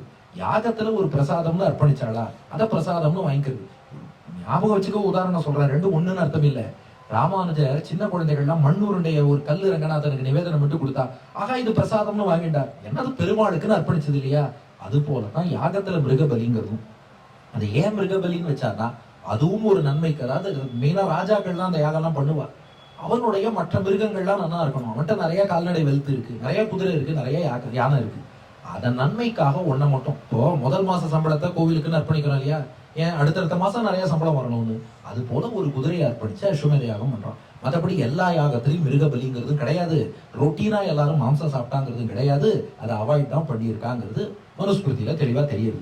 இப்ப அப்படியே மணியும் 6வது அத்தியாயம், இனிமே அப்படியே சும்மா என்னென்னங்கிறது மட்டும் சொல்லிட்டு வரேன். 6வது அத்தியாயத்துல வானப்பிரஸ்த சந்நியாச தர்மங்களை பத்தி சொல்றாரு. வானப்பிரஸ்தம்னா கிரகஸ்தாசிரமத்தை பூர்த்தி பண்ணிட்டு மனைவியோடு காட்டுக்கு போய் ஜடாமுடி, மாந்தோல், மர உரி எல்லாம் தரித்து கொண்டு காய்கிழங்குகளை மட்டும் சாப்பிட்டுட்டு தினந்தோறும் வேத பாராயணம், அக்னிஹோத்திரம் இதெல்லாம் பண்ணி கொண்டு கடுமையான தவம் இருந்து அப்படியே பெருமாளை தியானிச்சு மோட்சம் போலாம். இது வானப்பிரஸ்தம். சந்நியாசம்னா மொத்தமா எல்லாவற்றையுமே துறந்து விட்டு, இவருக்காவது அக்னி காரியம் இருக்கு, மனைவியும் கூட வந்திருக்கா, காய்கிழங்கெல்லாம் சாப்பிட்டுட்டு இது பண்றாரு. சன்னியாசி ஆயிட்டாருன்னா மொத்தமாகவே எப்போ மரத்திலேருந்து எது தானா விழுறதோ அதை மட்டும் சாப்பிட்டு கொண்டு வேற எந்த உலகியல் இன்பத்திலையும் நாட்டம் இல்லாமல் பிக்ஷை மட்டுமே எடுத்து மொத்தமா மனைவி, செல்வம் எல்லாத்தையும் துறந்தேன் என்று வாழ்ந்தால் அது சன்னியாசம். அப்படி சன்னியாசத்துல எல்லா பற்றுகளையும் விட்டு பிரம்மத்தை, மோட்சத்தை அடைபவர்களும் உண்டு. இது 6ஆம் அத்தியாயத்துல வானப்பிரஸ்தம் சன்னியாசம் பத்தி சொல்றார். அடுத்து 7ஆம் அத்தியாயம், இதுதான் ராஜ தர்மம். ராஜ தர்மத்துல முக்கியமான விஷயங்கள் மட்டும் சொல்றேன், மணி 6 ஆயிடுத்து. ராஜாங்கிறவர் யாருன்னா, பகவான் என்ன பண்ணானா, ஒரு ஆங்கிலத்துல பழமொழி சொல்றா பாருங்க, God cannot be everywhere so he created mothers அப்படின்னு. அது போல பகவானே உலகத்தை மொத்தமா ரட்சிக்கிறவன் தான், ஆனாலும் இண்டிவிஜுவலா ஒவ்வொரு நாட்டையும் பார்த்து பார்த்து ரட்சிக்கணும். அதற்காக he created kings. மனு சொல்றார், அராஜகே ஹி லோகேஸ்மின் சர்வதோ விதுர்தே பயாத் ரக்ஷார்த்தம் அஸ்ய சர்வஸ்ய ராஜானம் அசிருஜத் பிரபு. ராஜா ஊர்ல இல்லைன்னா அராஜகம் ஆயிடுவான். அவன் பொதுவா ஆட்சி அராஜகங்கிற மாதிரி. ஆக்சுவலா அராஜகம்னா என்ன அர்த்தம்னா ராஜா, ராஜா இல்லைன்னு அர்த்தம். ராஜா இல்லைன்னா அது அராஜகம் ஆயிடும். ஆட்சியாளங்கிறவன் இல்லைன்னா அவன் இஷ்டத்துக்கு வாழ ஆரம்பிச்சிருவா, திருடிட்டே இருப்பான், கொலை பண்றவன் கொலை பண்ணிட்டே இருப்பான், தட்டி கேட்க ஆள் இருக்க மாட்டா, அதுக்கு அராஜகம்னு பேரு. அப்படி இல்லாமல் எல்லா தேசத்தையும் பரிபாலனம் பண்ணணும். அதுக்காக எம்பெருமான் மன்னன் ராஜான்னு ஒருத்தனை படைச்சான். சமீக்ஷச திருதசையக்கு சர்வா ரஞ்சயதி பிரஜாக. அந்த ராஜா என்ன பண்ணுவானா, தப்பு பண்றவாழ தண்டிக்கிறதுக்கு தான் இருக்கான். ஆனா அதை சரியா விசாரிச்சு யார் தப்பு பண்ணானோ உனக்கு உரிய தண்டனையை கொடுப்பான். கொடுத்தா அடுத்தவா தப்பு பண்ணாம ஒழுங்கா இருப்பான். அதே சமயம் ராஜா தப்பா தண்டனை கொடுத்துட்டா அது ராஜாவுக்கு பாபம் ஏற்படும். அதுவும் சொல்லிட்டார் மனு. அதுக்கப்புறம் சொல்றார், இந்த ராஜா இருக்கானே அவன் எப்படி இருக்கணுமா, ஏவம் விருத்தஸ்ய நிருபதேகே ஷிலோஞ்சேனோபி ஜீவிதா விஸ்தீரியதே யசோலோகே தைல பிந்து இவாம்பசி. அவன் ஆச்சாரியர்கள்ட்டையும் வேதம் படிச்சவர்கள்ட்டையும் பக்தியோடையும் பணிவோடையும் இருக்கணுமா. ஒரு மன்னன்கிறவன், நான் ஏதாவது ஆட்சிக்கு வந்துட்டேன், நான் தான் பெரியவன், எல்லாரும் என்ன வந்து வணங்கணும்னு சொல்லக்கூடாதான். ஒரு நல்ல ஆட்சியாளன் என்பவன் பணிவோடு இருந்து வேதம் படிச்சிருக்காளா, பெரியோர்களா, ஆச்சாரியர்களா, அவர்களை இவன் வணங்கக்கூடியவனாக பக்தி மிக்கவனாக இருக்கணும். பணிவோடு இருக்கும் ராஜாவின் புகழ் எப்படி பரவும்னா, ஒரு பெரிய நீர்நிலையில ஒரு துளி எண்ணெய் சொட்டினா அந்த எண்ணெய் எப்படி நீர் முழுக்க பரவுமோ அது போல இந்த ராஜாவின் பெருமை உலகம் முழுக்க பரவும்னு மனு உதாரணம் சொல்றார். அடுத்து இந்த ஆட்சி பண்றாளே ஆட்சியாளருக்கு சில கெட்ட குணங்கள் இருக்கக்கூடாதாம். என்னன்னா, மிருகையா அதிகமா போய் வேட்டையாடக்கூடாதாம். அப்புறம் அக்ஷகா சூதாட்டக்காரனா இருக்கக்கூடாது. ஆட்சி பண்றவனே சூதாடுறான்னா எல்லாரையும் பிளட்ஜ் பண்ணிட்டு போயிடுவான். அப்புறம் திவாஸ்வப்னகா ஆட்சியாளர் பகல்ல தூங்கக்கூடாதாம். அப்புறம் பரிவாதகா வம்பு பேசக்கூடாது. ஸ்திரியகா ஒருவனுக்கு ஒருத்தின்னு வாழணும். அந்த ஒழுக்கம் இல்லாதவன் ஆட்சியாளனாக இருக்கக்கூடாது. மதஹா அதுக்கப்புறம் அந்த இது ஏதோ ஒரு குடிக்கிற ஒரு வஸ்து சாப்பிட்றாளே அது அதிகமா சாப்பிடக்கூடாதாம். அது சாப்பிடாதவனாக இருக்கணுமா ராஜாங்கிறவன். அந்த கள்ளு குடிக்காத ஆளாக இருக்க வேண்டும். மது அருந்தும் பழக்கம் ராஜாவுக்கு இருக்கக்கூடாது. அப்புறம் தௌரிய திரிகம் ராஜா அதிகமா டான்ஸ் பார்க்க கூடாதாம், அதிகமா பாட்டு கேட்க கூடாதாம், அதிகமா மியூசிக் கூட கேட்க கூடாதாம். என்னப்பா இது கலை உணர்ச்சி இல்லாம இருக்கணுமானா, அப்படி இல்ல, இதுல ரொம்ப ஈடுபாடு வச்சுட்டா அதை வச்சு ராஜாவை மடக்கிடுவா. உங்களுக்கு தெரிஞ்சிருக்கும், ஹேமநாத பாகவதர்னு ஒருத்தர் மதுரைக்கு வந்தார், ஹரிபர்தன பாண்டியன். ஹேமநாத பாகவதர் பாட்டு பாடுங்கன்னா ஒரு நாள் போதுமா அப்படின்னு பாட்டு ஒரு மோகனம் அது இது எல்லாத்தையும் பாடினார். பாடிட்டு ஆகா ரொம்ப நல்லா பாடினேள், என் கலைக்கு இந்த திருநாடு சமமாகுமா? ஆமா பாண்டிய நாட்டே கொடுக்குறேன், நான் ஓகே குடுறான்ட்டாரு. அதனால அதிகமா இசைக்கு மயங்க கூடாது, அதிகமா நாட்டியம் பார்க்க கூடாது, அதிகமா சங்கீதம் கேட்க கூடாது. இது ராஜாவோட இயல்பு. அப்புறம் விருத்தாட்டியா, தேவையே இல்லாம இங்கேயும் எங்கேயும் டிராவல் பண்ணிட்டே இருக்கக்கூடாது. ராஜானா ஒழுங்கா நாட்டுல இருக்கணும், நான் அங்க போறேன் இங்க போறேன் தேவையில்லாம பயணம் கூடாது. அப்புறம் பைசூன்யம், மக்களை ஏமாத்தக்கூடாது. ஆட்சியாளர்னு இருக்காங்கன்னா மக்களுக்கு நல்லது செய்யணும், சொன்ன வாக்கு மீறுறது துரோகம் பண்றது இதெல்லாம் பண்ணக்கூடாது. சாகசம், வன்முறையில இறங்கக்கூடாது. துரோகம், ஓட்டு போட்ட மக்களுக்கே துரோகம் பண்ணிடக்கூடாது.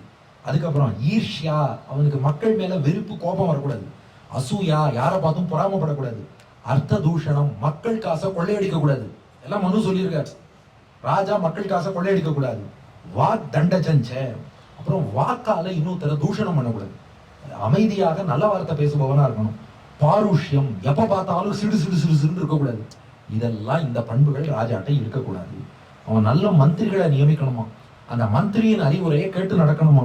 அந்த மந்திரிட்ட எப்படி அறிவுரை கேட்கணும்னா, தேஷாம் சோம் அபிப்பிராயம் உபலப்ய பிதக் பிதக் சமஸ்தானாஞ்ச காரியேஷு விதத்யாத் ஹிதமாத்மனஹா.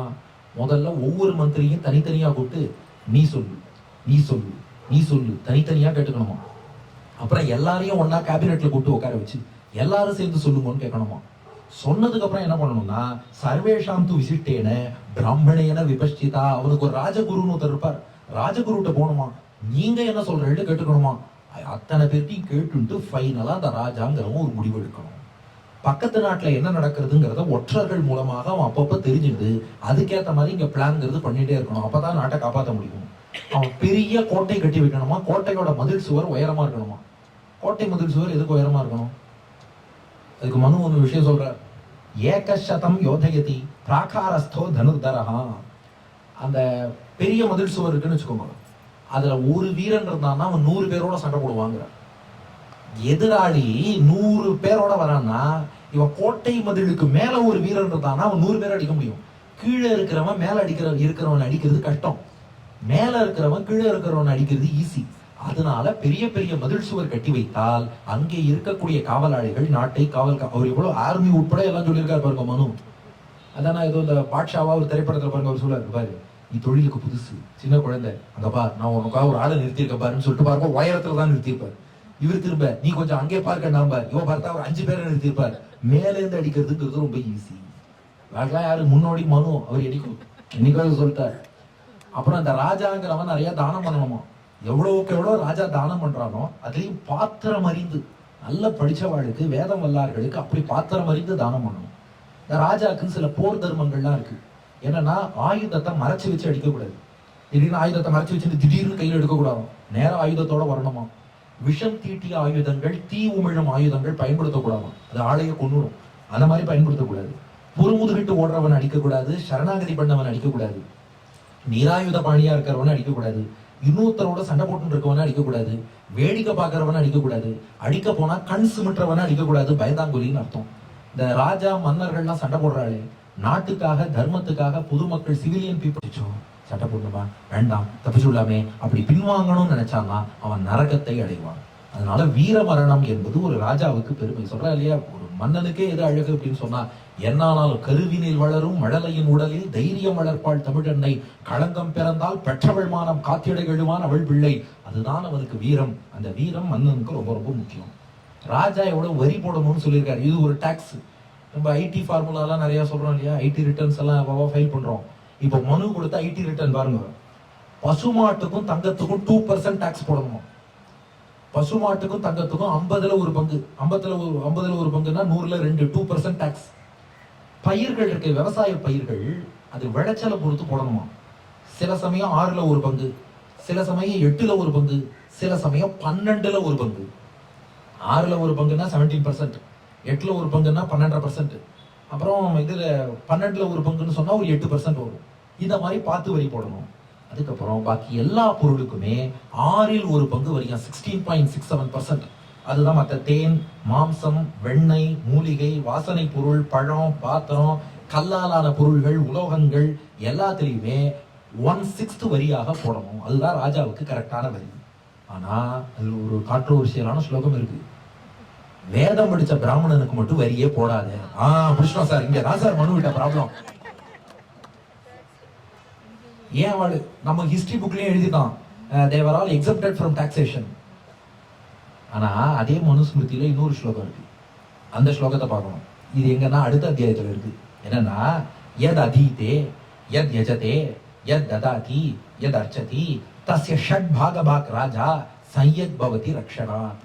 இந்த வேதம் படிச்ச அந்தனர் யாகம் பண்றாரோ இல்லையோ, அதுல 1/6 ஷேர் ராஜாவுக்கு போயிடுமா. வேதம் சொல்றாரோ இல்லையோ, அந்த வேத பாராயணத்துக்கு 1/6 பலன் ராஜாவுக்கு போயிடுமா. இந்த வேதம் படிச்சவர் பண்ற தானத்தோட 1/6 பலன் ராஜாவுக்கு போயிடுமா. இவர் பெருமாளுக்கு செய்யற பூஜையில 1/6 பலன் ராஜாவுக்கு போயிடுமா. ஏன்னா இவாளை சப்போர்ட் பண்ணி அவன் ரட்சிக்கிறான். என்ன விஷயம்னா, இவர்கிட்ட இந்த ஸ்பிரிச்சுவல் பவர் இருக்கிறதுனால அவர்கிட்ட மெட்டீரியல் வெல்த் டாக்ஸா வாங்கிக்காம ஸ்பிரிச்சுவல் வெல்த்ல இருந்து 1/6 டாக்ஸா வாங்கிக்கிறான் இருக்கு. ராஜா டாக்ஸ் வாங்காமல், இப்போ இது நம்பிக்கை இல்லாதவா விஷயம் வேற. இல்ல சார் நாங்க ஸ்பிரிச்சுவாலிட்டியை நம்பலைன்னா கதை வேற. இப்போ நம்பிக்கை உள்ளவாளுக்கு ஆன்மீக பலம்னு ஒண்ணு இருக்கு, பிரம்ம தேஜஸ்னு ஒண்ணு இருக்கு. அதை நம்புறவாளுக்கு என்ன ஆன்சர்னா, இவர்கிட்ட அதாவது பெரிய காசும் இருக்கு சின்ன காசும் இருக்குங்கும் போது சின்ன காசை வாங்கக்கூடாது, பெரிய காசு தான் வாங்கணும். அந்த பெரிய காசு இல்லாத வாழ்க்கை சின்ன காசு வாங்கிக்கலாம். அதனால அவன் என்ன பண்றான், மற்ற வாழ்க்கை எல்லாம் உன்னோட பணத்துல இருந்து 1/6 கொடுன்னு வாங்கிக்கிறான். இந்த அந்தனர் நிறைய வேதம் படிக்கிறார், யாகம் பண்றார், பெருமாளுக்கு பூஜை பண்றார், தானம் பண்றார், நீ எல்லாத்துல இருந்து 1/6 கொடுன்னு இவரா கொடுக்க வேண்டாம். ஒரு ராஜா இதை சப்போர்ட் பண்ணாலே ஆட்டோமேட்டிக்கா அவன் நாட்டுல இந்த நல்ல காரியம் நடந்ததுனாலே ஆட்டோமேட்டிக்கா 1/6 அங்க கிரெடிட் ஆகிட்டே இருக்குமா. இந்த கூகுள் பேல எல்லாம் ஆட்டோ பேன்னு ஒண்ணு செட்டப் பண்ணி வச்சிருவான். இப்ப இந்த டிஸ்னி ஹாட் ஸ்டார் எல்லாமே சப்ஸ்கிரிப்ஷன் கொடுக்கணும்னு கேட்டா உடனே ஆட்டோ பேன்னு சொல்லி விடுறது. நீங்க ஒண்ணுமே பண்ண வேண்டாம், ஒன்ஸ் கொடுத்துட்டேன்னா 2055 வரைக்கும் மாசம் பாருங்க 300 போயிட்டே இருக்கும். நீங்க ஒண்ணுமே கிளிக் பண்ண வேண்டாம். அது போல ஒரு ராஜா இந்த மாதிரி வைதிகால சப்போர்ட் பண்ணான்னா அவனுக்கு ஆட்டோமேட்டிக்கா எல்லாம் இவாழ்க்கை இது போயிட்டே இருக்கும். அதனால வரிங்கிறது எல்லாருக்கும் போடணும். இது மனு இன்னொரு ஸ்லோகமும் சொல்லிட்டார், நோச்சிந்தியாத் ஆத்மனோ மூலம் பரேஷாம் சாதி திருஷ்ணையா. நான் வரியில இருந்து எக்ஸப்ஷன் கொடுக்குறேன்னு சொல்லி தன் வேற தானே வெட்டிக்க கூடாது. ராஜாவுக்கு வேறே வரி தான். அதே சமயம் உச்சிந்தன் ஆத்மனோ மூலம் ஆத்மானம் தாங்ஷ பீடையே. அதே சமயம் இல்ல வரி அதிகமா போட்டு மக்களையும் கட்டப்படுத்தக்கூடாது. இவனுக்கு வேறாக இருப்பது வரி, அதனால அளவுக்கு உட்பட்டு வரி போடும். இது 7வது அத்தியாயம். அப்படியே 8ஆம் அத்தியாயத்துக்கு வருவோம். இப்பதான் ராஜநீதி, ராஜா எப்படி என்கொயரி நடத்தி எப்படி தீர்ப்பு வழங்கணும். அதுல ஒரு விஷயம் சொல்றார், சூப்பர் ஸ்லோகம், மனுவோட ஸ்லோகம். பாதோ தர்மஸ்ய கர்த்தாரம் பாத சாட்சிணம் ருச்சதி பாத சபாசத சர்வான் பாதோ ராஜானம் ருச்சதி. இப்போ தப்பு பண்றான்னு வச்சுக்கோங்க, தப்பு பண்ணா அந்த பாப்பத்தோட ஷேர் யாருக்கெல்லாம் போகும். என்ன இந்த ஷேர் கேட்டுக்கோங்க. ஒருத்தன் ஒரு பாபம் பண்ணிட்டான்னா அவனுக்கு அதுல இருந்து 1/4 ஷேர் போயிடுமா. மிச்சம் 3/4 மிச்சம் இருக்கு. அவனுக்கு யார் பொய் சாட்சி சொல்ல வரானோ 1/4 அவனுக்கு போயிடுமா. இவனுக்காக ஒரு வக்கீல் வாதாட வரான் பாருங்க, பொய் சொல்றதுக்குனே ஒரு வக்கீல், அவனுக்கு ஒரு 1/4 போயிடுமா. இதை கேட்டு நம்பி ராஜா தப்பா தீர்ப்பு கொடுத்தான்னா அவனுக்கு 1/4 போயிடுமா. இப்ப ராஜா சரியா தீர்ப்பு கொடுத்தா என்ன பண்றதுன்னா 1/3 அந்த 3 பேருக்குள்ள போயிடும். தப்பு பண்ணவன், பொய் சாட்சி, வக்கீல் 1/3. ராஜாவும் தப்பா சொல்லிட்டான்னா இவனும் அப்படியே ஒரு ஷேர் ஹோல்டரா மாறிப்பா. 1/4 ஈக்குவல் ஷேர்னு 4 பேருக்கும் போயிடும். அதனால பொய் சாட்சி சொல்றதும் தப்பு, பொய் சொல்லி வக்கீலா வாதாடுறதும் தப்பு, ராஜா தப்பா தீர்ப்பு கொடுக்கறதும் தப்பு. ராஜா கரெக்டா தீர்ப்பு கொடுக்கணும். ராஜா எவ்வளவு கெட்டிக்காரனா இருக்கணும்னா ஒருத்தன் ஆளை பார்த்தே ஜட்ஜ் பண்ண தெரியணுமா. ஜட்ஜுன்னு சொல்றோம் இல்லையா, நாம மற்றவாழை ஜட்ஜ் பண்றது அவ்வளவு தூரம் நல்லது இல்லை. பட் ஒரு ராஜானத பதவியில இருக்கான்னா அவன் பார்த்தாலே சொல்றார் மனு, பாஹ்யைர் விபாவயத் லிங்கைஹி பாவம் அந்தர்கதம் ரிணாம். முகத்தை பார்த்தாலே இவன் தப்பு பண்ணியிருப்பான், இவன் பண்ணியிருக்க மாட்டான் சொல்ல தெரியணுமா. ஸ்வரவர்ணங்கிதாங்காரைஹி சக்ஷுஷா செட்டிட்டேனச்ச. மொத்தம் பேசுறத வச்சு, அவன் கண்ணை வச்சு, அவன் அசைவை வச்சு இவன் தப்பு பண்ணியிருக்கானா இல்லையா ராஜா சொல்லணுமா. அடுத்து மனு சொல்றாரு, பாருங்கப்பா நம்ம சாட்சி இல்லாம தப்பு பண்ணிட்டோம்னு நினைக்காதீங்க. நம்ம பண்றதெல்லாம் நிறைய சாட்சிகள் பார்த்துட்டு இருக்கா. தியவுகு வானம் பார்க்கறது, பூமிகி பூமி பார்க்கறது, ஆபகா தண்ணீர் பார்க்கறது, ஹிருதயம் நம்ம நெஞ்சு பார்க்கறது, சந்திரன் பார்க்கறான், அர்க்க சூரியன் பார்க்கறான், அக்னி பார்க்கறான், யமன் பார்க்கறான், அனிலாகா வாயுதேவன் பார்க்கறான், ராத்திரி பகல் இரவுங்கிற காலம் பார்க்கறது, சந்தியச்ச 2 சந்தியா காலம், காலை சந்தியா காலம் மாலை சந்தியா காலம் அதுவும் பார்க்கறது, அப்புறம் தர்மம் பார்க்கறது. அதனால விருத்தஜ்ஞா சர்வதேகினாம், இவ எல்லாரும் பார்த்துட்டு இருக்கிறதுனால நிச்சயமாக தப்பு பண்ணா சாட்சி இல்லாம தப்பிக்கலாம்னு நினைக்காதீங்க. ஏதோ ஒரு வழியில பல நாள் திருடன் ஒரு நாள் அகப்படுவான். அந்த இருட்டுக்கும் பார்க்கின்ற விழி இருக்கும், இந்த சுவருக்கும் கேட்கின்ற காது இருக்கும், சொல்லாமல் கொள்ளாமல் காத்து இருக்கும், தக்க சமயத்தில் நடந்ததை எடுத்துரைக்கும், ஏமாறாதே நிச்சயமாக ஒரு நாள் மாட்டிக்கொள்வாய். அடுத்து மனு மான நஷ்ட வழக்கு பத்தி எல்லாம் சொல்லியிருக்காரு. டிஃபமேஷன் பண்ணா அவன் எவ்வளவு நஷ்ட ஈடு கேட்கலாம், அவன் கேட்கிற நஷ்ட ஈடை கொடுக்கணும், அது ஒருத்தருக்கு எவ்வளவு அதுவும் கொடுத்துருக்காரு. அடுத்து தண்டனைங்கிறது எல்லாருக்கும் உண்டாம். யாருமே ஸ்பேர் கிடையாது, நீனா உனக்கு தண்டனை கிடையாது, அவருக்குன்னா தண்டனை அப்படி கிடையாதான். பிதா ராஜாவோட அப்பாவே தப்பு பண்ணாலும், ஆச்சாரியா ஆச்சாரியனே பண்ணியிருந்தாலும், சுகிருத்து நண்பனா இருந்தாலும், மாதா அம்மாவா இருந்தாலும், பாரியா ராணியா இருந்தாலும், புத்திரஹா இளவரசனா இருந்தாலும், புரோகிதா அவனுக்கு யாகம் பண்ணி வைக்கிற புரோகிதரா இருந்தாலும், நாதண்டியோ நாம ராஜ்யோஸ்தி யஸ்வதர்மே ந திஷ்டதி, தன் ஸ்வதர்மத்தை மீறி தப்பு பண்ணியிருக்கான்னா ராஜா பாரபட்சம் இல்லாமல் எல்லோருக்கும் தண்டனை கொடுத்து தான் தீர வேண்டும். அதனால ஒரு ஜட்ஜுங்கிறவர் பர்சனல் விருப்பு வச்சுக்கூடாது. அப்புறம் இங்கதான் புரட்சிகரமா ஒரு விஷயம் சொல்லிட்டார் மனு. ஒரு 4ஆம் வர்ணத்தவர் மட்டும் தப்பு பண்றாருன்னு வச்சுக்கோங்களேன், அவருக்கு எவ்வளவு தண்டனை கொடுக்கணும் தெரியுமா?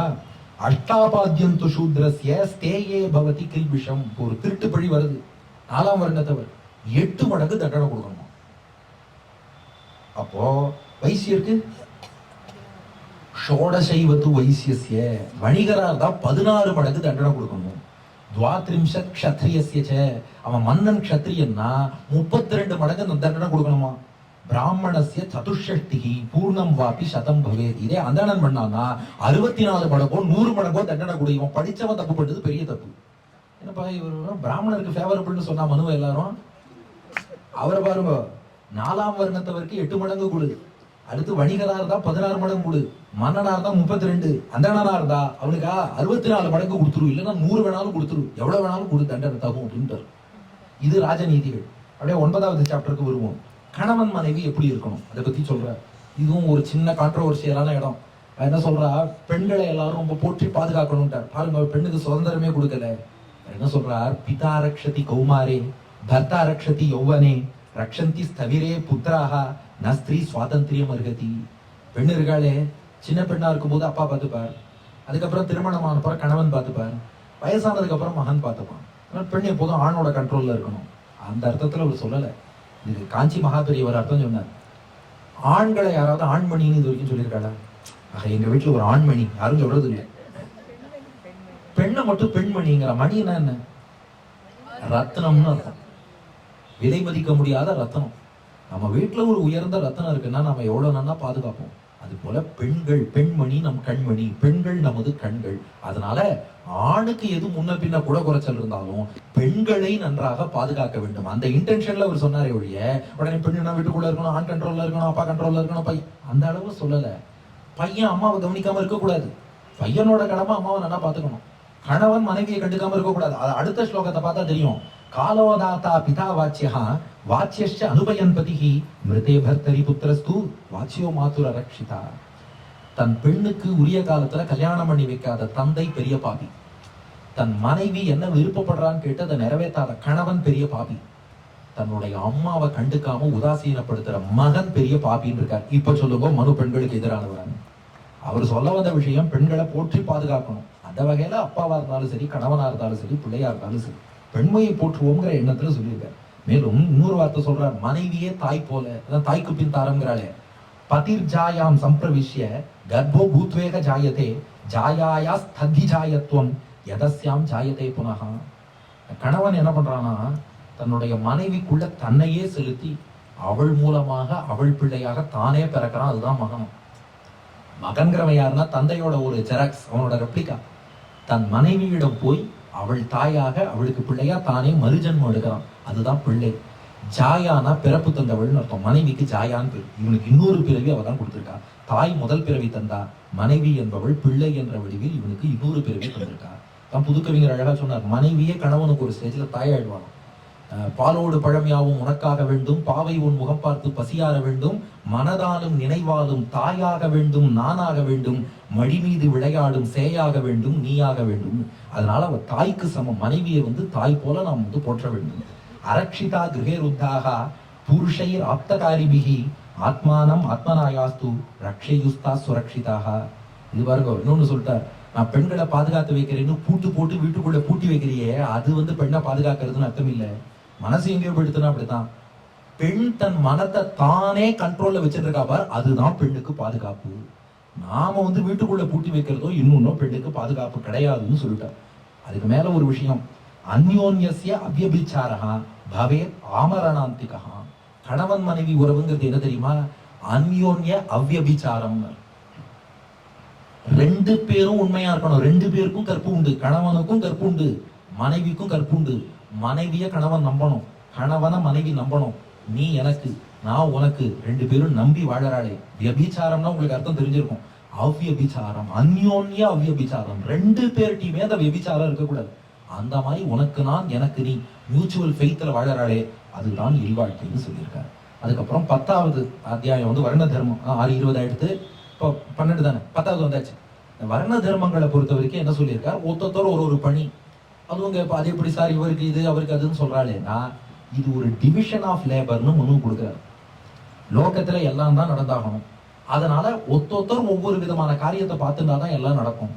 ஒரு சிலர் என்ன சொல்றா, இல்ல அவர் பர்த் பேஸ் பண்ணி சொல்லல அப்படின்னு. இல்ல அவர் பர்த் பேஸ் பண்ணி தான் அவர் சொல்றாரு. ஆனா பர்த் பேஸ் பண்ணி சொல்லலாமான்னா கொஞ்சம் பிராக்டிக்கலா இதை யோசிச்சு பார்த்தா உங்களுக்கு இந்த விஷயம் புரியும். அடியன் இப்போ எந்த கான்ட்ரோவர்சிக்கும் போக விரும்பல. ஆனாலும் கூட இப்போ ஒரு பையனை இவன் பிராமணனா க்ஷத்ரியனா வைசியனான்னு எந்த வயசுல தீர்மானிக்கிறது?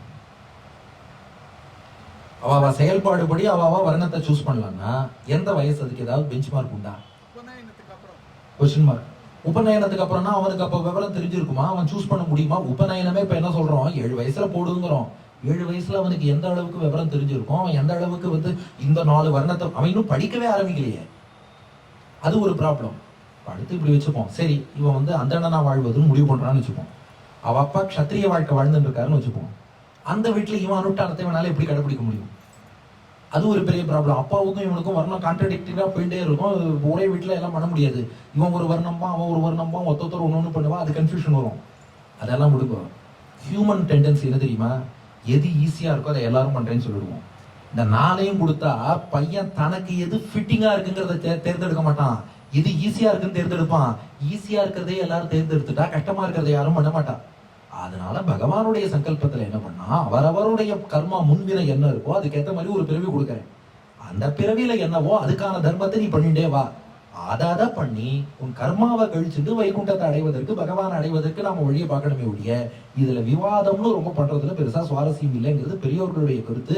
அடியனுக்கு மேல விவாதிக்க விரும்பல. அழகா மனு சொல்லிட்டார், அத்தியனம் அத்தியாபனம் யஜனம் யாஜனம் ததா தானம் பிரதிகிரகச்சைவ ஷட்கர்மாணி அக்ரஜன்மனஹா. ஒரு அந்தணங்கிறவன் தான் வேதம் படிக்கணும், மற்றவாளுக்கு சொல்லிக் கொடுக்கணும். தான் யாகம் பண்ணணும், மற்றவாளுக்கு பண்ணி வைக்கணும். தான் தானம் வாங்கணும், பிறருக்கு தானம் கொடுக்கணும். ராஜாவை பொறுத்தவரை வேதம் படிக்கணும், தானம் கொடுக்கணும், யாகம் பண்ணணும். ஆனா வேதம் சொல்லிக் கொடுக்க முடியாது, யாகம் பண்ணி வைக்க முடியாது, தானம் வாங்கிக்க முடியாது. அவனுக்கு எக்ஸ்ட்ரா என்ன தர்மம் இருக்குன்னா, சஸ்திர அஸ்திர பிருத்வம் க்ஷத்ரஸ்ய, ஆயுதம் ஏந்தி சண்டை போட்டு நாட்டை காப்பாற்றணும். அதே போல வைசியன்னு சொல்றவருக்கும் வணி பசு கிருஷி விஷகா, இவரும் வேதம் படிக்கணும். வணிகராக இருப்பவருக்கும் வேதாத்தியனம் உண்டு, அவரும் யாகம் பண்ணணும், தானம் பண்ணணும். அத்தோடு வணிகம் செய்வார். அவர் மணி லெண்டிங், அவர் வந்து கடன் கொடுக்கலாமா, அதுவும் அவருக்கு சொல்லியிருக்காரு மனு. 2% ஒரு மாசத்துக்கு 2% வட்டி வாங்கலாமா. 2%க்கு மேல வட்டி வாங்கக்கூடாது. மாசத்துக்கு 2% வட்டி வாங்கிட்டு அவர் பணம் அந்த மாதிரி இது கொடுக்கலாம், லெண்டிங் இன்ட்ரெஸ்ட் கொடுக்கலாம். அதுக்கப்புறம் பசு கிருஷி, பசு மேய்த்தல், விவசாயம் செய்தல், இதெல்லாம் பண்ணுவா. இப்படி ஒருத்தருக்கு ஒரு தர்மம். வரம் ஸ்வதர்மேண விகுணகா நபாராக்கிய சுனுட்டிதா. அவாவாளுக்கு எது தர்மமோ அதை கொஞ்சம் கம்மியா பண்ணா கூட தோஷம் இல்லை. இன்னொருத்தரத பண்றேன்னு மாத்தி பண்ணணும்னு ஆரம்பிச்சா எல்லாம் கன்ஃபியூஸ் ஆயிடுங்கிறது மனுவினுடைய திருவுள்ளம். அடுத்து 11வது அத்தியாயத்தை பொறுத்தவரை பிராயசித்தங்கள் மட்டும் சொல்லியிருக்காரு.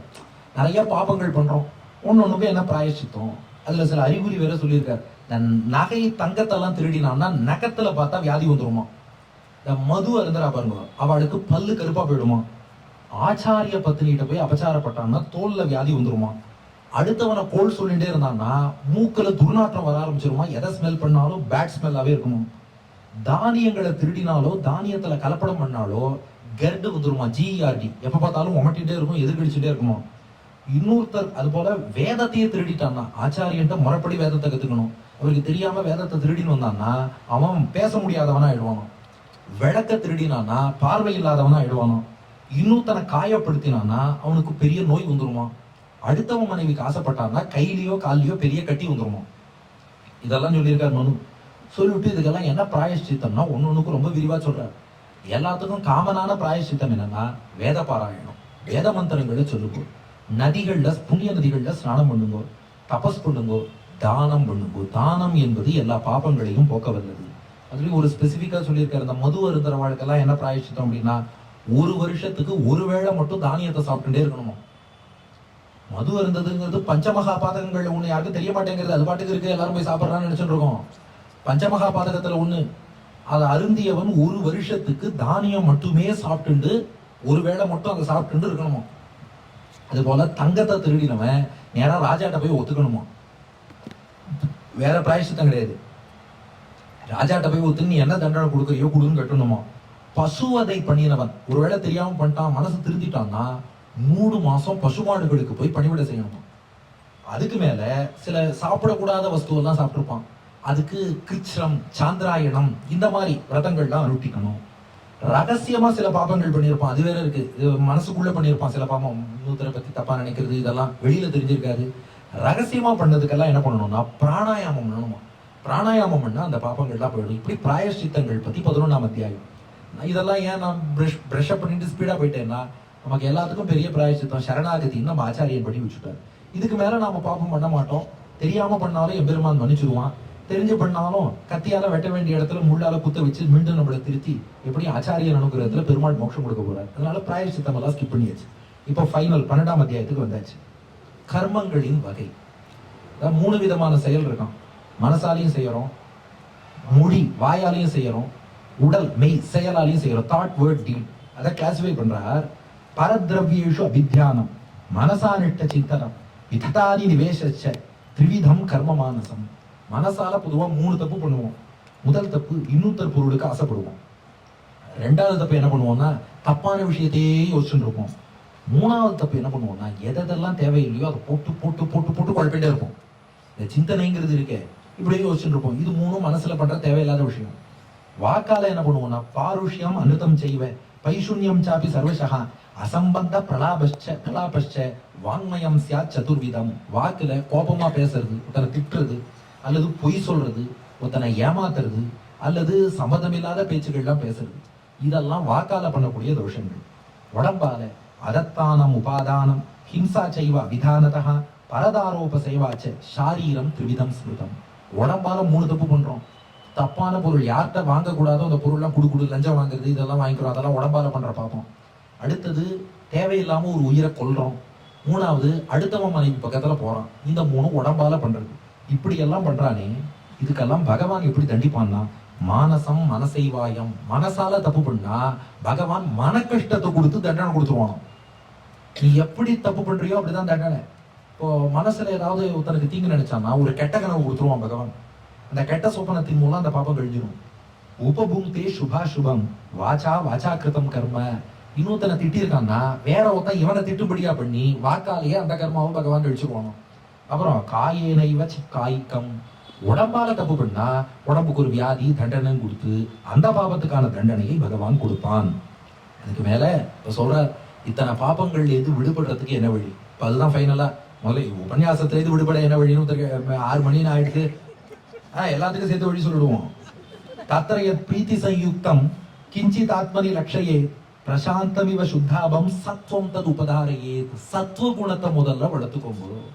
இதுல எது விடுபட அதுதான் சிறந்த வழி. பகவான தியானிக்க சாத்விகமான ஆகாரம் எடுத்துக்க பெருமாள் பிரசாதம் சாப்பிட்டோம்னா சத்துவ குணம்ங்கிறது வளரும்.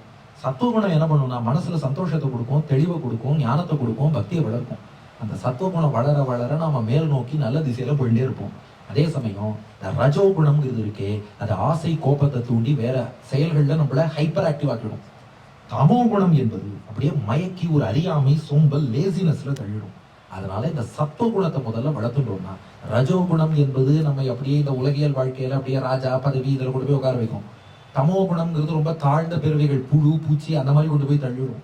சத்துவ குணம்ங்கிறது தான் நம்ம மேல் நோக்கி எழுச்சின்னு போகும். அதனால அந்த சத்துவ குணத்தை வளர்த்துண்டு ஆத்ம ஞானத்தை பெறணும். சர்வேஷாம் அபி சைதேஷாம் ஆத்ம ஞானம் பரம் ஸ்மிருதம் தத்ஹி அக்ரியம் சர்வ வித்யானாம் பிராபியதேஹி அமிர்தம் ததஹா. நான் யார்? ஜீவாத்மா.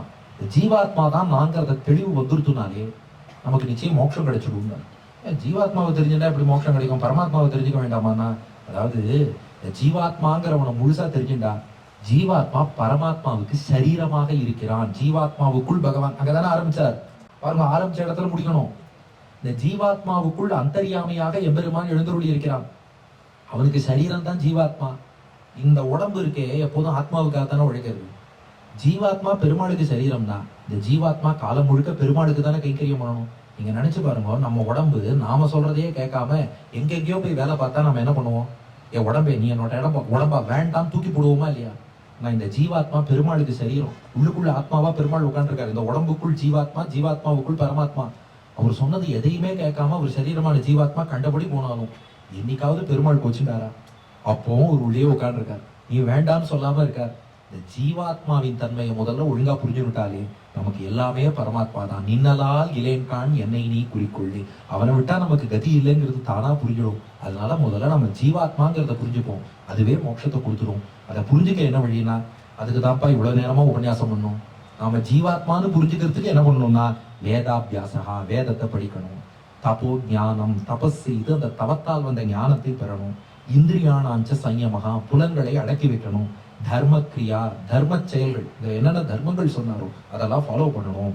ஆத்ம சிந்தாச்ச, அப்பப்ப ஆத்மாவை பத்தி சிந்தனை பண்ணணும். நிஸ்ரேயச கரம்பரம், இதை போல நன்மை செய்யக்கூடிய விஷயங்கள் கிடையாது. இதான் டேக் ஹோம் மெசேஜ். ஒவ்வொரு நாளும் என்ன பண்ணணும்னா வேதத்தின் அர்த்தத்தை சிந்திக்கணும். வேதாத்தியன இல்லையா, ஆழ்வார் பாசுரங்களின் அர்த்தத்தை சிந்திக்கணும். நம்பர் 2, தபோ ஞானம், தபஸ். நம்மளால தபஸ் பண்ண முடியலையா, சிந்தனை பண்றதே ஒரு தபஸ் தான். அனுஷ்டானம் பண்றதே தபஸ் தான். விரதம் இருப்பது தபஸ் தான். நம்ம அனுஷ்டானத்தை எவ்வளவு தூரம் முடியுமோ அதை நாம செய்யணும். அடுத்து புலன்கள் அல்ப விஷயங்கள்ல போகாதபடி எவ்வளவு தூரம் தடுக்க முடியுமோ தடுக்கணும். 4, இந்த மனு எவ்வளவு தர்மங்கள் சொல்லியிருக்காரு, அந்த தர்மங்களை முடிஞ்சவரை பெருமாளுடைய பிரீதிக்காக அனுஷ்டிக்கணும். அதுக்கு மேல ஆத்ம சிந்தா, நான் இந்த உடம்பு கிடையாது, ஜீவாத்மா. வெறும் ஜீவாத்மா கிடையாது, எம்பெருமானுக்கு அடிமையான ஜீவாத்மா, பெருமாளுக்கு சரீரமான ஜீவாத்மா. அந்த புரிதல், பிராட்டியோடு கூடிய பெருமாளுக்கு அடிமை, பிராட்டியோடு கூடிய பெருமாளுடைய அடிமைகளுக்கெல்லாம் அடிமை, அதுதான் என் தன்மை. இந்த 5 விஷயத்தையும் ஒவ்வொரு நாளையும் சிந்திச்சுன்னு வந்தோம்னா நமக்கு யாருடைய தரிசனம் கிடைக்கும்னு சொல்லியிருக்கார் மனு.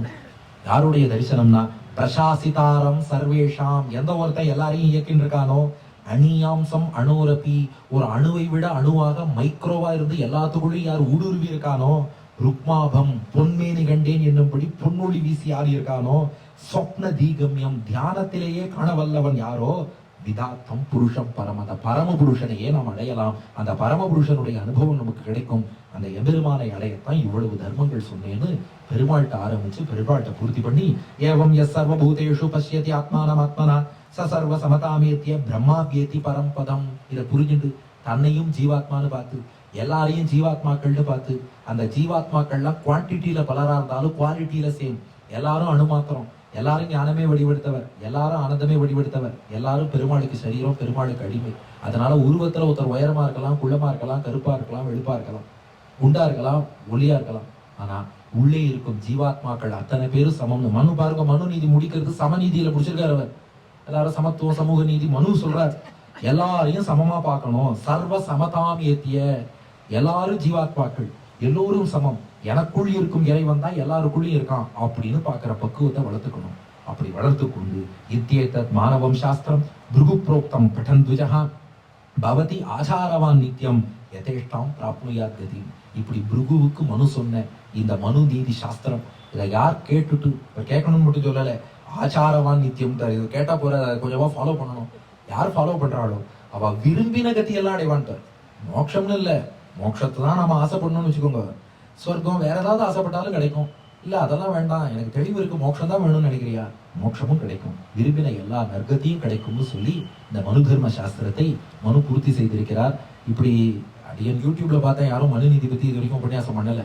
அதான் சொன்ன ஆரம்பத்திலே, உலக தொலைக்காட்சி வரலாற்றில் முதன் முறையாக நம்ம ஸ்ரீமதி இந்திரா அவர்கள் ரத்னமாலா சேனலோடு இணைந்து கொண்டு முதல் முறையாக அவெல்லாம் திரைக்கு வந்து சில மாதங்களே அவ நம்ப இது லோகத்துக்கு வந்து பல யுகங்களான மனு தர்மத்தை நாம வந்து உபன்யாசம் பண்ணும்படியாக ஸ்ரீமதி இந்திரா ஜெகநாதன் அவர்களும் அவருடைய குடும்பத்தினர், அதுவும் இவ்வளவு பேர் வந்து ரொம்ப சிறப்பாக ரசித்து, அப்படின்னு கூட யோசிச்சேன், இது ஒன்றும் கதையே கிடையாது, இன்னும் நம்ம பாட்டுக்கு தத்துவங்களா பேசின்னு வரணும், மக்கள் கேட்பாளோ இல்லை தூங்கிடுவாளோ அப்படின்னு வேற யோசிச்சேன்.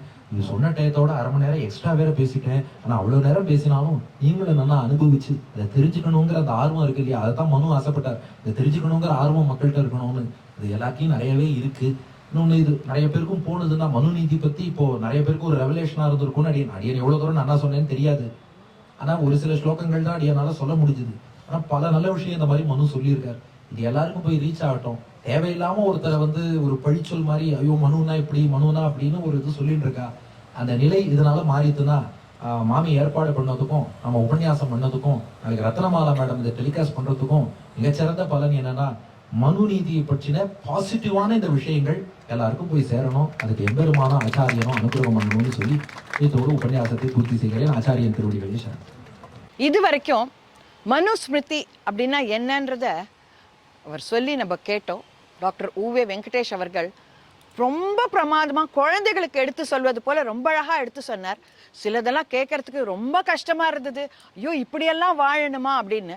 ஆனால் அந்த மனுஸ்மிருதியிலேயே கூட இப்படியெல்லாம் வாழ முடியாட்டா சில எக்ஸப்ஷன்ஸும் அவர் சொல்லியிருக்கார். அதை தவிர சில பிராயச்சித்தங்களும் அதில் சொல்லியிருக்கு. அதனால அதை ஃபாலோ பண்ணுறது ஒன்றும் பெரிய கஷ்டம் இல்லைன்னு எனக்கு தோன்றுறது.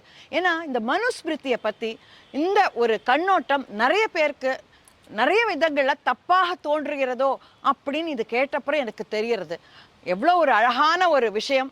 எல்லாரும் ஃபாலோ பண்ணாக்க மொத்தமும் இல்லாட்டா கூட ஓரளவு இன்றைய சூழ்நிலைக்கு ஏத்தாப்படி இருக்கிற விஷயங்களை மட்டுமான ஃபாலோ பண்ணால் நிச்சயமாக நம்மளுக்கு ஒரு சந்தோஷமான வாழ்க்கையும் வைகுண்டமும் காத்திருக்கிறது. நமஸ்காரம்.